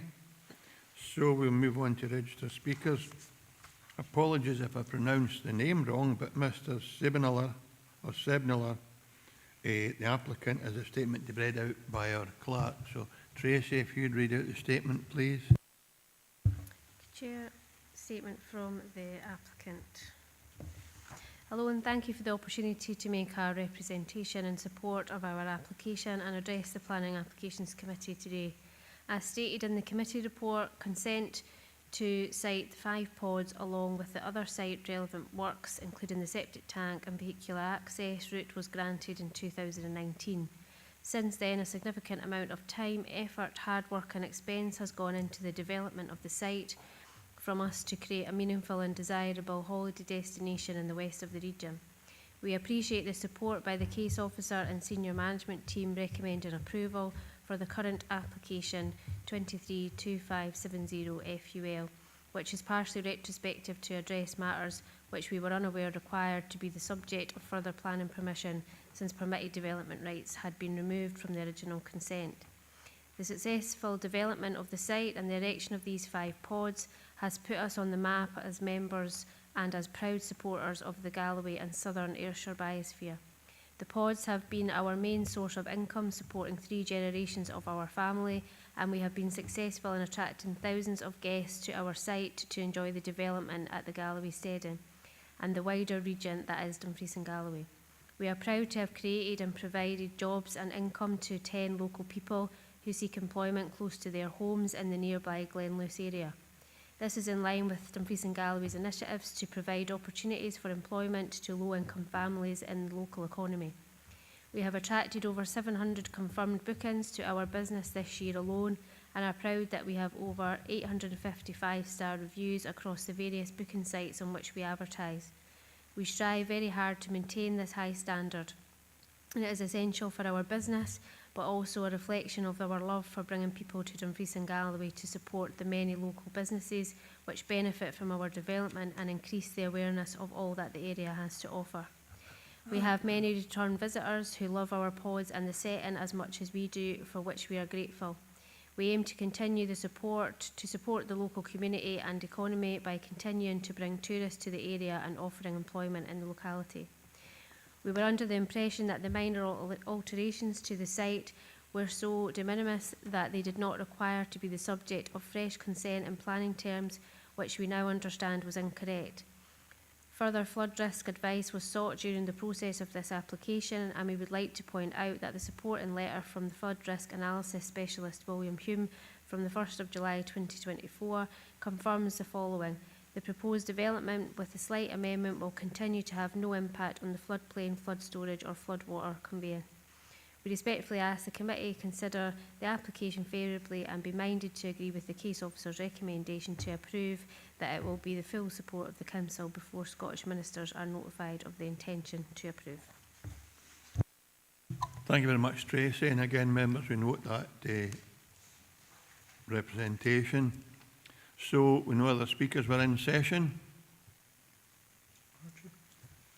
I've got Archie Driver followed by Councillor Driver followed by Councillor Beretti. Thanks very much, Chair. And I see nothing in the report that would change my mind on this particular one and go with the recommendations within the report. Thank you very much, Councillor Driver. Councillor Beretti. Likewise, as Councillor Driver, I'm just happy to approve with the recommendations, Chair. Thank you very much. Councillor Campbell. Yeah, just to support this, but I'll always have a bugbear about retrospective planning. I raise it every time. You know, it says partially retrospective, but looking at the photographs, it's fully retrospective. Mr. Sutty made that point earlier on, but I think it's on balance. Looking at the photographs, I think everything, you know, is more or less from the previous application. I think hot tub seems to be the favourite. You know, it doesn't matter where we have these holiday areas, but you know, if they can try and squeeze a hot tub in an application, why not? But no, I fully support this. Thanks. Thank you very much, Councillor Campbell, and all members recognise that we're simply sending a note to the Scottish Government saying we would be intending to support this application. Thank you very much, members. Tracy, confirm the decision, please. Chair, members have agreed to notify the Scottish Ministers of the Council's intention to grant planning permission subject to the conditions in the report. Thank you, Tracy. Move on to agenda item number 7. A consultation regarding an application made under Section 36 of the Electricity Act 1989 for a wind farm comprising of up to 10 wind turbines, maximum blade tip 200 metres, together with access tracks, crane hard standings, battery storage area, electricity substation, permanent anemometer mast, temporary construction compound and associated works with a total power output of over 50 megawatts. At Lorg Wind Farm, approximately 12.3 kilometres southwest of Sanquhar and 11 kilometres northeast of Carsfern. The application type is a Section 36 consultation, and it is recommended that we raise no objection. There are no registered speakers for this, so we will go, we'll go to our case officer first anyway, which is John Hiscox. So John, as usual, take us through your presentation, please. Yeah, thanks, Chair. I will. It is a non-speaking item, so should be just myself and yourselves. I will take you to the location plan to begin with, showing the extent of the overall site area, which extends to 1,243 hectares. About 20 to 25% of the site is within East Ayrshire. Sanquhar is a little over 12 kilometres to the northeast, and Carsfern is 11 kilometres to the southwest. The proposed wind farm would generate approximately 64 megawatts of electricity, and the 10 turbines proposed would be sited generally on the part of the site that previously included 9 turbines consented under 15P 30337, although that planning consent has expired. The current LORG scheme for the wind farm was revised in July 2024 with a cluster of 5 turbines in the western part of the site, mainly in East Ayrshire, deleted from the scheme. 3 of those turbines were actually in East Ayrshire and 2 were very close to the regional boundary. The area proposed for the wind farm is situated generally around 500 metres above Ordnance Datum. The highest point in the turbine area is Cairn Hill at 525 metres above Ordnance Datum. Now, the site would be accessed from both the north through the operational Afton wind farm in East Ayrshire and from the south via the B729 and the Water of Ken Road. The Water of Ken Road wouldn't be used by abnormal load vehicles. The transportation principles as set out were established when the previous LORG scheme was consented. So they haven't changed essentially in using these 2 routes. The site itself isn't forested, but it's surrounded by forestry on 3 sides. The Southern Upland Way runs close to the site, as you'll see in later slides. It's intended to create up to 2 borrow pits within the site so that rock can be excavated for construction materials. 5 of the 10 turbines that remain would have aviation lighting installed on the hubs or nacelles, and no tower lighting is proposed. A 50-metre micro-siting allowance is applied for all development components. And although not strictly relevant to this application, you should note that it's proposed that all electrical connections would be undergrounded. A peat management plan would be implemented, and it's proposed that there will be an operational lifespan of 35 years, after which decommissioning would be implemented. Taking you to the cumulative plan, it shows the cumulative picture at the end of 2022. It's a lot of dots and it might be quite difficult to interpret. Abby, could you zoom in on this one, please? I'm not going to go into it in great detail, but just pick out a few things for you. It's probably a little bit out of date, but the main adjacent wind farms are shown. One of the turbine blocks for the proposed Yukon Head wind farm is immediately to the east, with the other Yukon Head turbines north and northwest. If you look in the middle, there's the SO2, and just to the top right of SO2 is a cluster of dark blue turbines. That's the ones we're looking at today. Everything else you see around there in orange or lighter blue or green or black or what have you are different wind farms in different stages, some operational, some aspirational and some consented, but we'll pick up on that later on. The consented Sanka 2 turbines are situated east, northeast and north of the proposed Lorg wind farm. Again, you'll see some of those in the visualizations later. And a comprehensive up-to-date list of all the wind farms is provided in section 1.45 of the committee report, if you want to have a look at that. You should note the heavy black line there, which is the boundary between East Ayrshire and our region. And could I just ask you to note a point that the Yukon Head scheme, as we're bound to come up in conversation today, was deferred at your February Planning Applications Committee meeting, and it hasn't been revised since. And at the moment, notwithstanding this log scheme being in front of you, if that were to be in front of you, the recommendation would be the same for that one. It would be that we would still be objecting to Yukon Head on the basis it hasn't changed. Okay. Abby, thank you. That's it. Just really for a little bit of information, it's the ZTV map showing you potentially where wind farms could, where the wind farm could be seen from, with the viewpoints on as well within 20 kilometres. The little green cluster in the middle is your wind farm. Just to the northwest is those dark red dots, which are where the western cluster used to be. That's now gone from the scheme. And all the light green patches are where you could see the wind farm from, and that means any part of it. This is a tip height ZTV map, so not to the hubs. And you can just about make out some light blue areas, which are the other areas where the wind farm would have been seen from if the 5 turbines up around East Ayrshire were still in the scheme. Moving on to the site layout, you can see the 2 access points. I've identified them a little bit more close up for you. The southern access route comes up the Water of Ken Road, and the northern access via Afton Wind Farm. The plan shows the overall site extending into East Ayrshire, and the Borrow Pit search areas you can just about make out there are hatched. The turbine area is evident in the bottom right corner, so you can see a series of tracks and so on, and that's the only part of the site which is being developed for turbines if this goes ahead. This shows you the original and proposed turbine locations. It's just for clarification, really. The green line there is where the turbines would have been, although the application was revised in July this year to take those ones out of the scheme.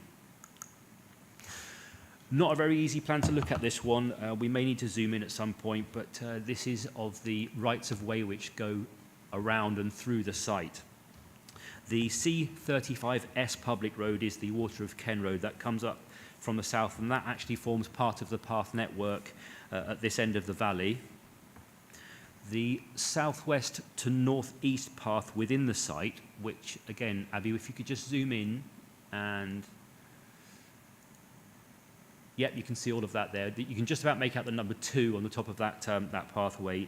It includes the Lorg Trail, which is a heritage path, and a core path, and a right of way, and it's also part of the Sanka to Stronepatrick path as well.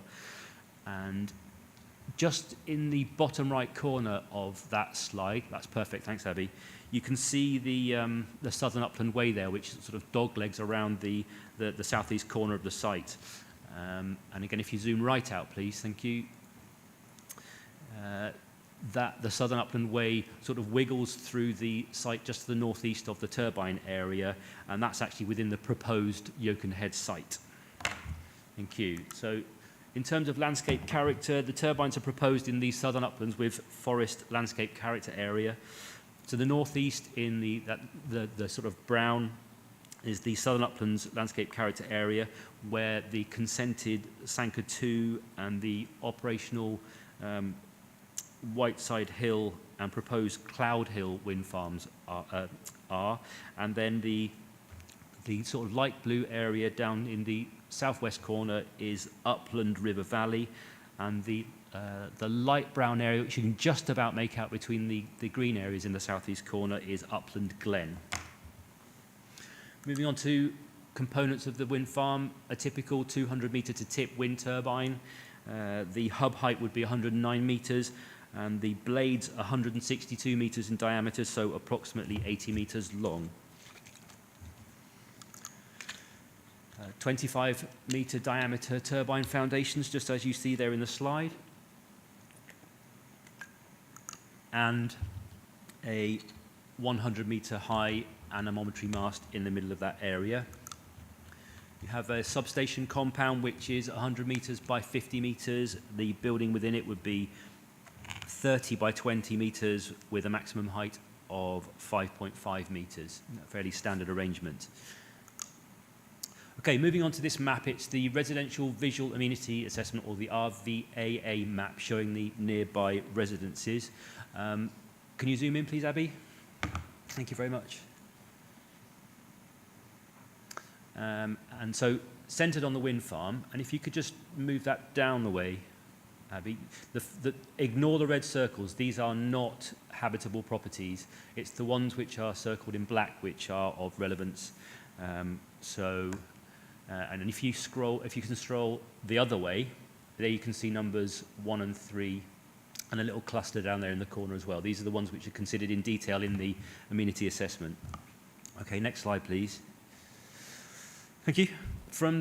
This is from the upper holm of Dalcairn, not sure how to say it.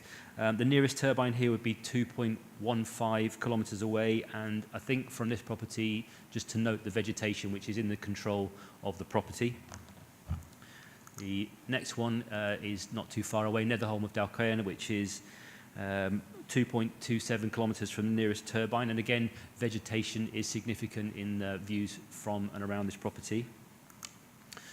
This next one is Dalgonar, which is up to the northeast, and this is 2.48 kilometres away from the site. And again, you can pick out in the lower part of that slide the proposed Lorg turbines in blue, and others are either consented or proposed under other schemes. Perhaps the one to focus on the most is Polskioch. The nearest turbine would be 1.2 kilometres from here.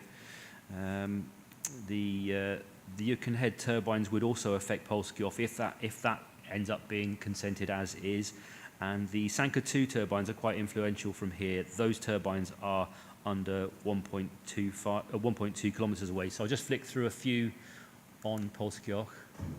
Again, you've got to notice the vegetation which is in and around the property. This detached property is within forestry. It's heavily within forestry, so it does affect some of the views in and around the property. And here you can see that looking from other directions, you would have turbines on the topography. And this one where you've got a principal outlook, I guess, in and around the property where it's more open in between forestry, where you've got Sanka 2 turbines featuring quite heavily. Moving on to the main viewpoints, just to talk you through the landscape and visual impacts. The first one, viewpoint 1, is one of the 3 striding arches. This one is Colt Hill, and the nearest turbine is turbine 8 at 1.2 kilometres away. This is what it looks like now. The way these wire lines have been put in front of you, you can still see they look like very dark brown, but the ones which are not dark blue are the turbines which were in this scheme, but which were taken out in July of this or June, July of this year. So they can be, I would say, focus on the lower one for this scheme. That's what you're considering today, that range of 10 turbines. Okay, I'm going to need you to zoom in for this one, please, Abby. Thank you. I'm obviously a bit limited by the quality of the visualizations, which is something we're trying to tackle going forward with the other producers of these LVIAs. Not easy to see, but what I will say to you is that the Sanka 2 turbines are behind and to the right of this view. If you could just lift that one up, please, Abby, so that we're down on the, and then across. Yeah, Sanka 2 turbines are in behind the Lord turbines in this view. What you can see in this is the squiggles in the bottom and the lines there is some of the infrastructure relating to the proposed Lord wind farm, which would be visible from the Colt Hill arch. Okay, the next slide. Thank you. So this is more or less what it would look like in terms of the photo montage from the Colt Hill Striding Arch, because we haven't got an updated montage from this year. But essentially, this group of turbines has barely changed. So it's still very much a valid portrayal of the wind farm.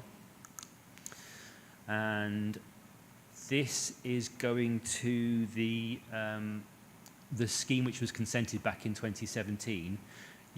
I'm going to go back a slide, and I'll probably do that several times so you can compare them. So in the bottom is what is consented.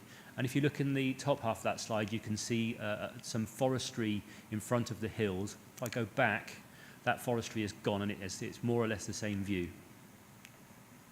So that's what you're looking at. And looking in the bottom half, that's what was consented.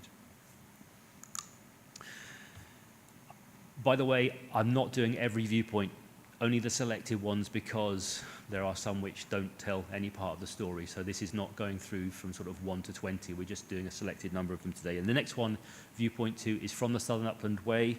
The nearest turbine from here would be T10 at 837 metres. And T10 is particularly prominent in this from this point, coming up the Southern Upland Way there from the northeast. That is the view actually on the ground coming along the Southern Upland Way. You can see the path there on the left-hand side, which then goes through forestry. And that is what you would see on approach.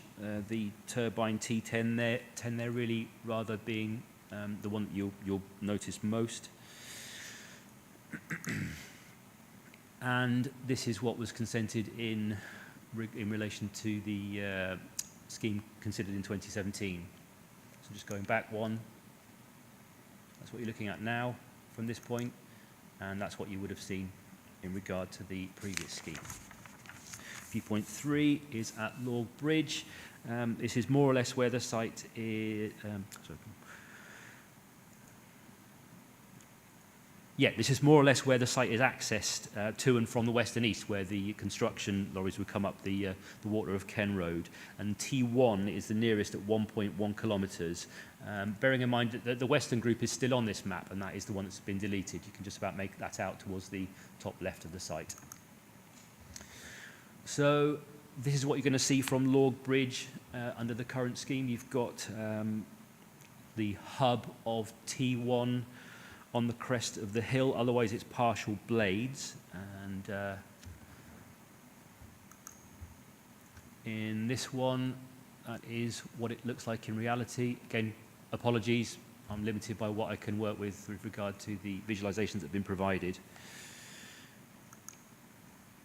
But what you can see is that the at this point up near Lorg Bridge on the Lorg Trail, you would see the turbines overtopping that hill in front of you to the in front and to the right, but only T1 in the latest revision, because although there has been only slight movement to turbines in this cluster, it has meant that the hub of one of those turbines is now dropped, so it's either on or below that ridge. But what you will note is that in the consented scheme in 2017, no turbines were visible from this point, and that's an inevitability of the increase in height from what was consented to what we have now. Moving on to viewpoint 4, the nearest turbine to this viewpoint, which is on the Lorg Trail a little bit further back, is about 1.5 kilometres. T1 is the most prominent looking from here. This is what it looks like in reality.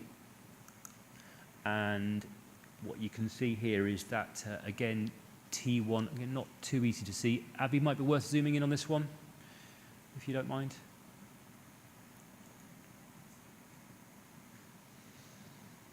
Yeah, not the easiest to see, but right, can you zoom out again, please?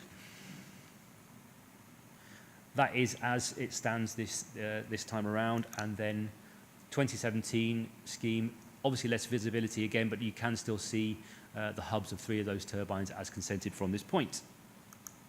Viewpoint 5 is the well-known Benbrack summit, where you have one of the 3 striding arches. T2 is the nearest turbine from here at just under 2 kilometres. Note those turbines off in the left-hand side of the upper wire line, which have been deleted. T2 is the most prominent turbine from this in the current proposals, along with T8. Again, very difficult to see, but what you would see if this was clearer is in that top wire line is a lot of the Sanka 2 turbines there, and also the Yukon Head turbines as proposed, spreading along this view, so it's not just the log turbines that would be seen, but clearly quite a prominent wind farm in this view, and that's what it would look like under the consented scheme with these smaller turbines. So that's as consented, and that is proposed, again, mainly looking in the bottom half of this slide.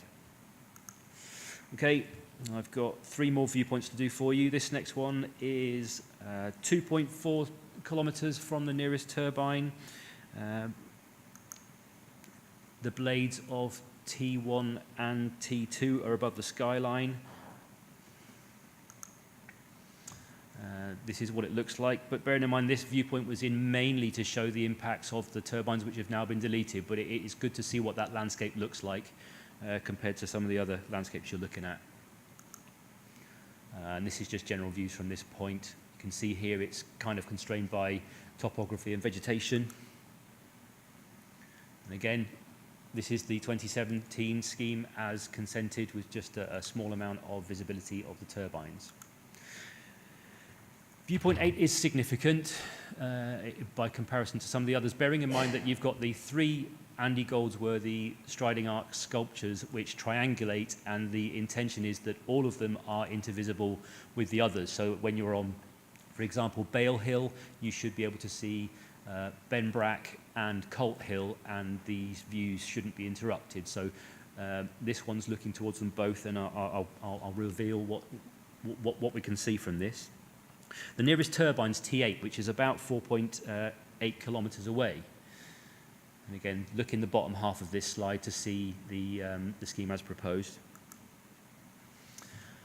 Again, apologies for the quality here, but at 4.8 kilometres, what you would be seeing here is the wind farm on the ridgeline in the centre above forestry. This is as per the 2017 consent, and again you can just about see the numbers above. Abby, would you mind zooming into that bottom half please, just briefly? Thank you. You can just about see the numbers there identifying the turbines which were in the original proposal there in 2017. And if you could zoom out please, I wouldn't mind going back one. Okay, so that's as proposed and as consented. And just to remind you of what they look like, this is one of the striding arches taken by a former colleague in 2017 during a site visit. And very usefully, what he provided at the time, which the committee saw back in 2017, is this view from Bale Hill towards the application site, which is in the middle, and the 2 other summits of Benbrack and Colt Hill, which form that triangle between the 3 striding arches. So just to give you an idea of the wind farm is in between those 2 summits. And lastly, from the well-known Cairnsmore of Carsthairn summit, the nearest turbines are approximately 8 kilometres to the east of this summit. You can see the sort of spread of the turbines. I think it's important to note in the left-hand side of that picture, you have the operational Windy Rig wind farm. So that was in operation in 2023. Looking at the landscape, you can see in the centre of the screen there the turbines as consented back under the previous scheme.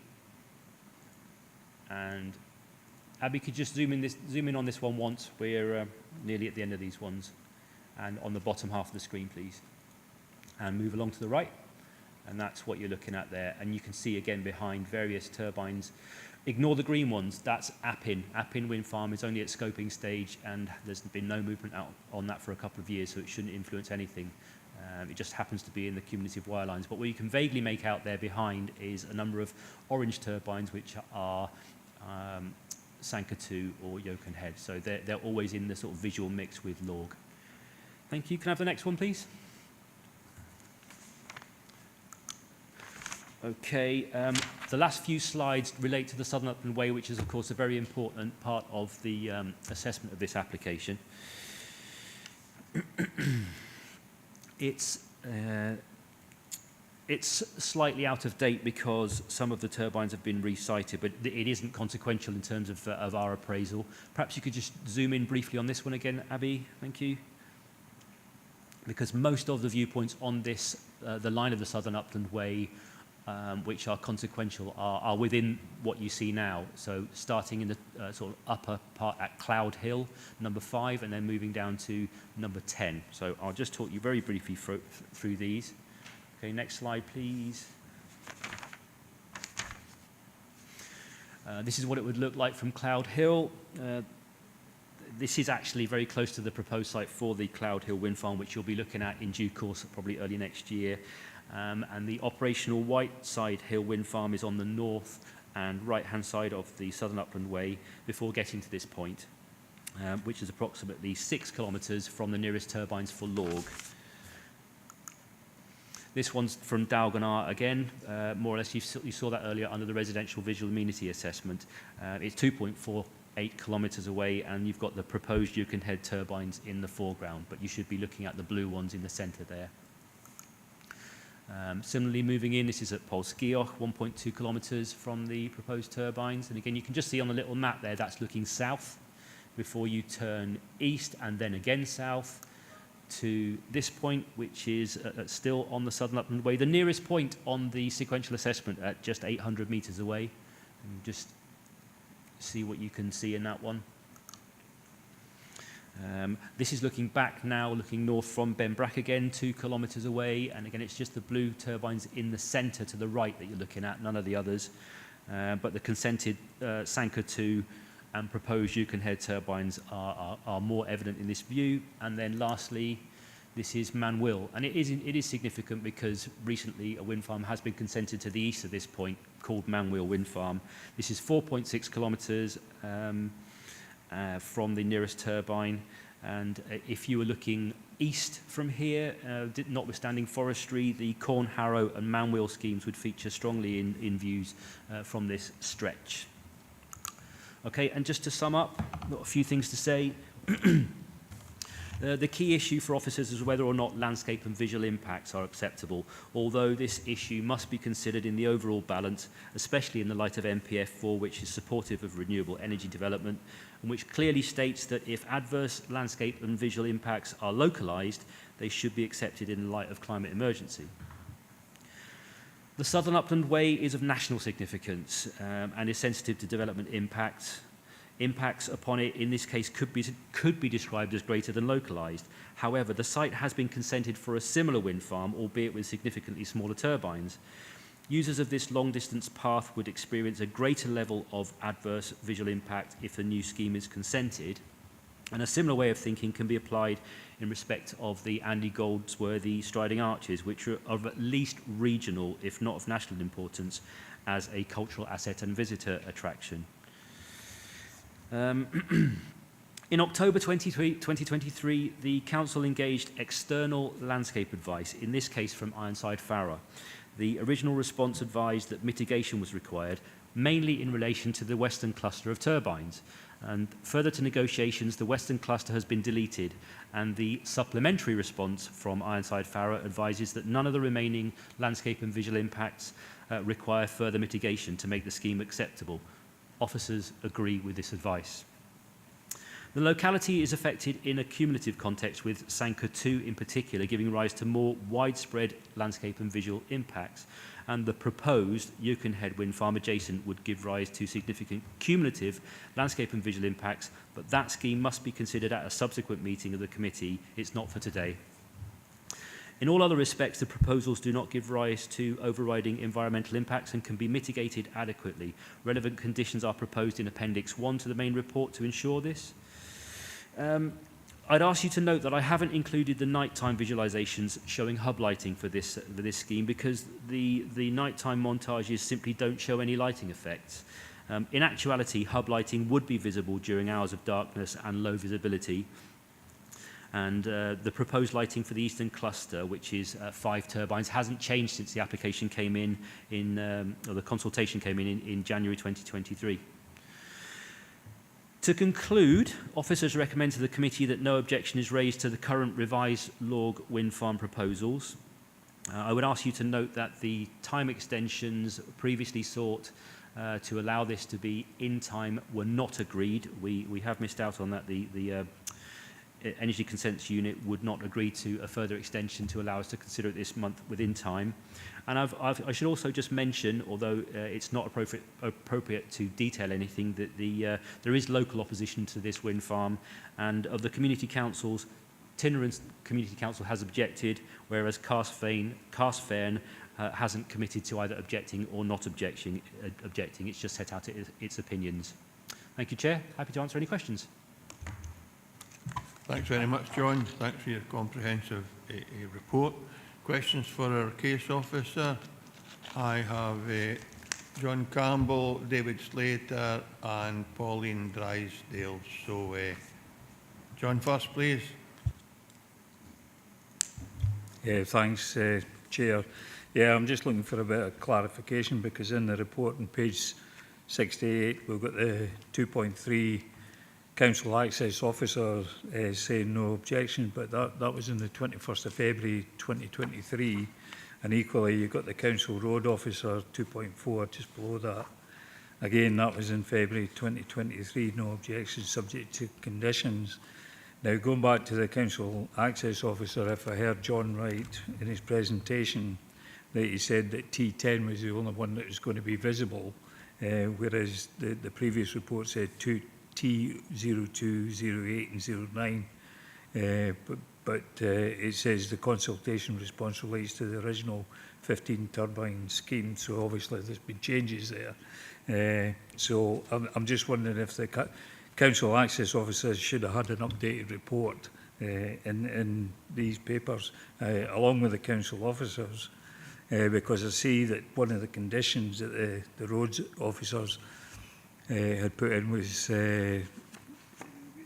condition 6, developer to enter into a legal agreement with the council to ensure repairs to damage caused are securable. And I did have a quick look in the Appendix 1, the recommended conditions, but I didn't see anything in there, so just maybe a few points of clarity on those. Thanks, Chair. John? Yeah, thank you very much for that question, or those questions. In terms of transportation, the element of the scheme that you're looking at hasn't changed since the application was first with us. So in effect, you've got the same route in, the same access points and the same spec of turbines. So that is still relevant. And with regard to the matters which have been raised in that consultation response, I have included them in the recommendation. So we've got conditions. We've got condition 17 for traffic management plans. We've got 18 for a trial run for abnormal loads, but that is probably more relevant to East Ayrshire and to the Energy Consents Unit, because all of the AILs are going to come in from the north. We've got off-site roadworks and accommodation works at number 19. We've got site accesses, which as yet unknown, in condition 20. 21 is about post-construction work relating to roads. That's restoration. And then 22 is the extraordinary damage condition, which requires the developer to enter into a Section 96 agreement. So I think we've covered those off adequately. And as I say, nothing's changed in terms of their remit since the original consultation came in. Thanks, John. Thanks for that, Chair. Thanks very much, Councillor Campbell. Councillor David Slater. Thank you, Chair. Yes, John, you said there was 5 turbines removed. What happened with the land? Was it decommissioned, and what actually happened? Because it takes 1,000 cubic metres of rebar and concrete to build some of these bases. And as time goes by, after 35 years, they say it'll all be decommissioned. Now, there's pillboxes for the last war that haven't been decommissioned. But another point I'd like to make is, what is the maximum amount of turbines that they want to put into Fries and Galway? Because you're talking visual effects here, and they all do have visual effects, and obviously some people do raise issues about it. But surely there has to be a maximum amount that we can actually take. It just can't go on and on and on, or does it? And the visual effects are more prevalent, as you might say. That's the way that some people actually see that as well. Where is the halt situation that we can't take any more? Thank you. Before John answers, David, we're obliged to consider every application on its merits, so we can't set a limit on how many turbines we have in Fries and Galloway. But John, can you answer David's questions, please? And I note that I've got Keith Walters to add to my list.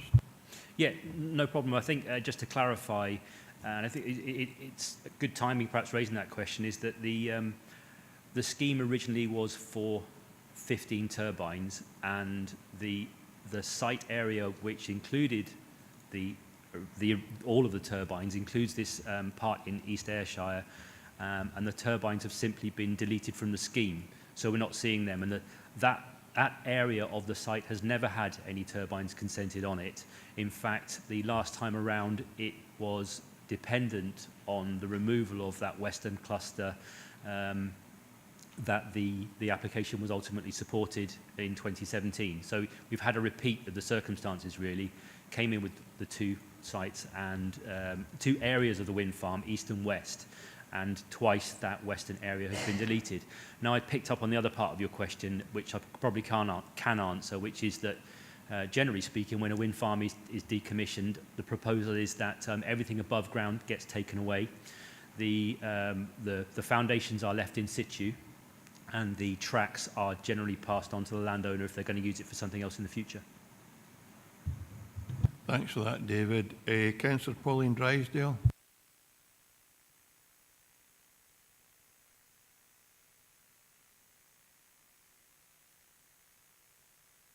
Sorry, Chair. Thanks for letting me in. I have a slight issue here, and I probably need to speak to Governance Chair or David just to ask your advice. Obviously, we don't see the applicants on the front page, and it's only when we get the officers' detailed mappings that I am thinking I may have a connection. Am I too late to withdraw myself from this meeting, Chair? Or would you just advise me through governance just to make no comment? Sorry about that. Thank you. No, you can ask governance directly any questions you like, and I'm sure governance will help you if governance can. Yeah, hi Tracy. Thank you, Chair. Hi Tracy. It's only on being presented with the report today and seeing the mappings that I've now sort of become aware that I could have had a conflict of interest. So where do you suggest that I take this, as I wouldn't want to be putting the council or myself in any awkward position? Thank you. Thanks, Councillor Drysdale. Thanks, Councillor Drysdale. Yeah, I mean, it's completely up to you whether you wish to make a declaration. You can step out at any time once that information's came to light, even if you didn't notice it at the start. This is just a consultation, so I'm not sure whether you've made any comments or you've put in an objection direct out with the report coming to this committee. But like I say, it is up to yourself. If you wish to withdraw yourself because you don't want to be involved in even the consultation process, then that's a decision for yourself. But you can just let me know and I can minute it either way. That's great, Tracy. No, I'm quite happy to do that. Thanks. And I'm sorry I've put that in a little bit later than we should have done with regards to council procedure. So I'd like to declare a note of interest, as I think, and I emphasise think, I may know the applicant, if there is such a thing in these applications. I'm sure there is. So I'll probably just remove myself from the meeting now, and I think that's my best plan. Thank you. Thanks, Chair. Thank you very much for that, Pauline, and thanks for your question. The last speaker I have registered is Keith Walters, but Councillor Walters, please. Thanks, Chair. Just a couple of questions for the case officer. Was what's the rationale of deleting the 5 in the west of the application site originally? Because it appears to me we've been left with only the turbines that are very close to the Southern Upland Way, and so I wonder what the rationale was for that, and also for the rationale in the increase in tip heights. And I noticed that John said there would be no changes in the specifications when we were talking about the transport, but from what I can read, there has been a change in the specifications on the tip heights, which obviously will affect the views. So that's my 2 questions. Thanks. Thanks, Keith. John? Yeah, no problem answering those. Thank you, Councillor. I'll take the second question first. The original scheme consented in 2017 was for 149.9 and 130 metre turbines. That consent stands on its own feet. When the new consultation came in at the beginning of 2023, it was for 15 turbines at 200 metres to tip. 5 of those turbines have been taken away, and so now you've got 10 turbines at 200 metres to tip. And the consultation response from our roads planning team, which is relevant to this report, came in the context of the 200 metre to tip scheme. So we're not dependent on the specification of the original turbines which were consented this time round. We are up to date with regard to our roads comments and with regard to transportation. The essence of where we find ourselves with this scheme is that the western turbines, although they were mainly in East Ayrshire, just about, were in a more sensitive location, a more shapely, small group of hills, which is effectively a gap between wind farms. And if you look at the other schemes which are consented and operational in particular, that is an area of relief. And it really, there's a much higher and less sympathetic visual impact on that sort of, on those environs. So it was well worth pursuing this time around as it was previously to mitigate the overall effects. And yes, what you're left with are the 10 turbines in our region, but this is on a site which already has consent for turbines, so that actual turbine area hasn't substantively changed. So we're not moving into a sort of a new site. I think that's the best I can do to answer that question. Thanks, John. You content with that, Keith? Yes, thanks very much. That's a good clarification. Thanks. Thanks very much, Councillor Walters. In that case, we don't have any other questions for case officer. We're in session. Councillor Campbell. Thanks, Chair. Yeah, I'm happy to go with recommendation. Raise no objections. Thank you. Any alternative views? Councillor Walters.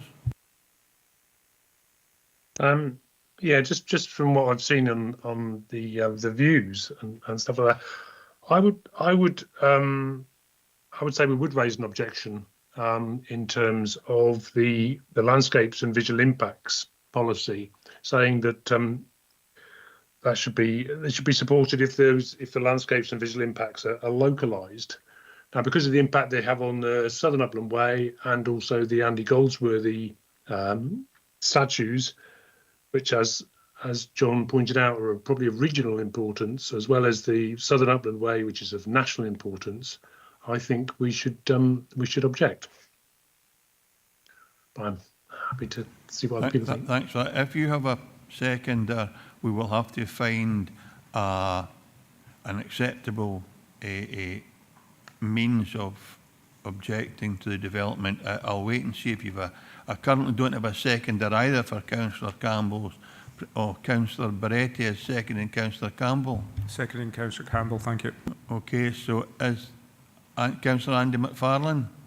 No, I was just about to second Councillor Campbell, thanks. And you supporting Councillor Campbell as well, thank you, because Councillor Baretti just prior to you supported that. So that's fine. Councillor Campbell's proposal has a seconder. I'm now looking to see if there's a seconder for Councillor Walters. Councillor Walters, there doesn't seem to be. Therefore, you can, if you wish, note your dissent, place it on record, or alternatively, you can just accept that there hasn't been a seconder for your proposal.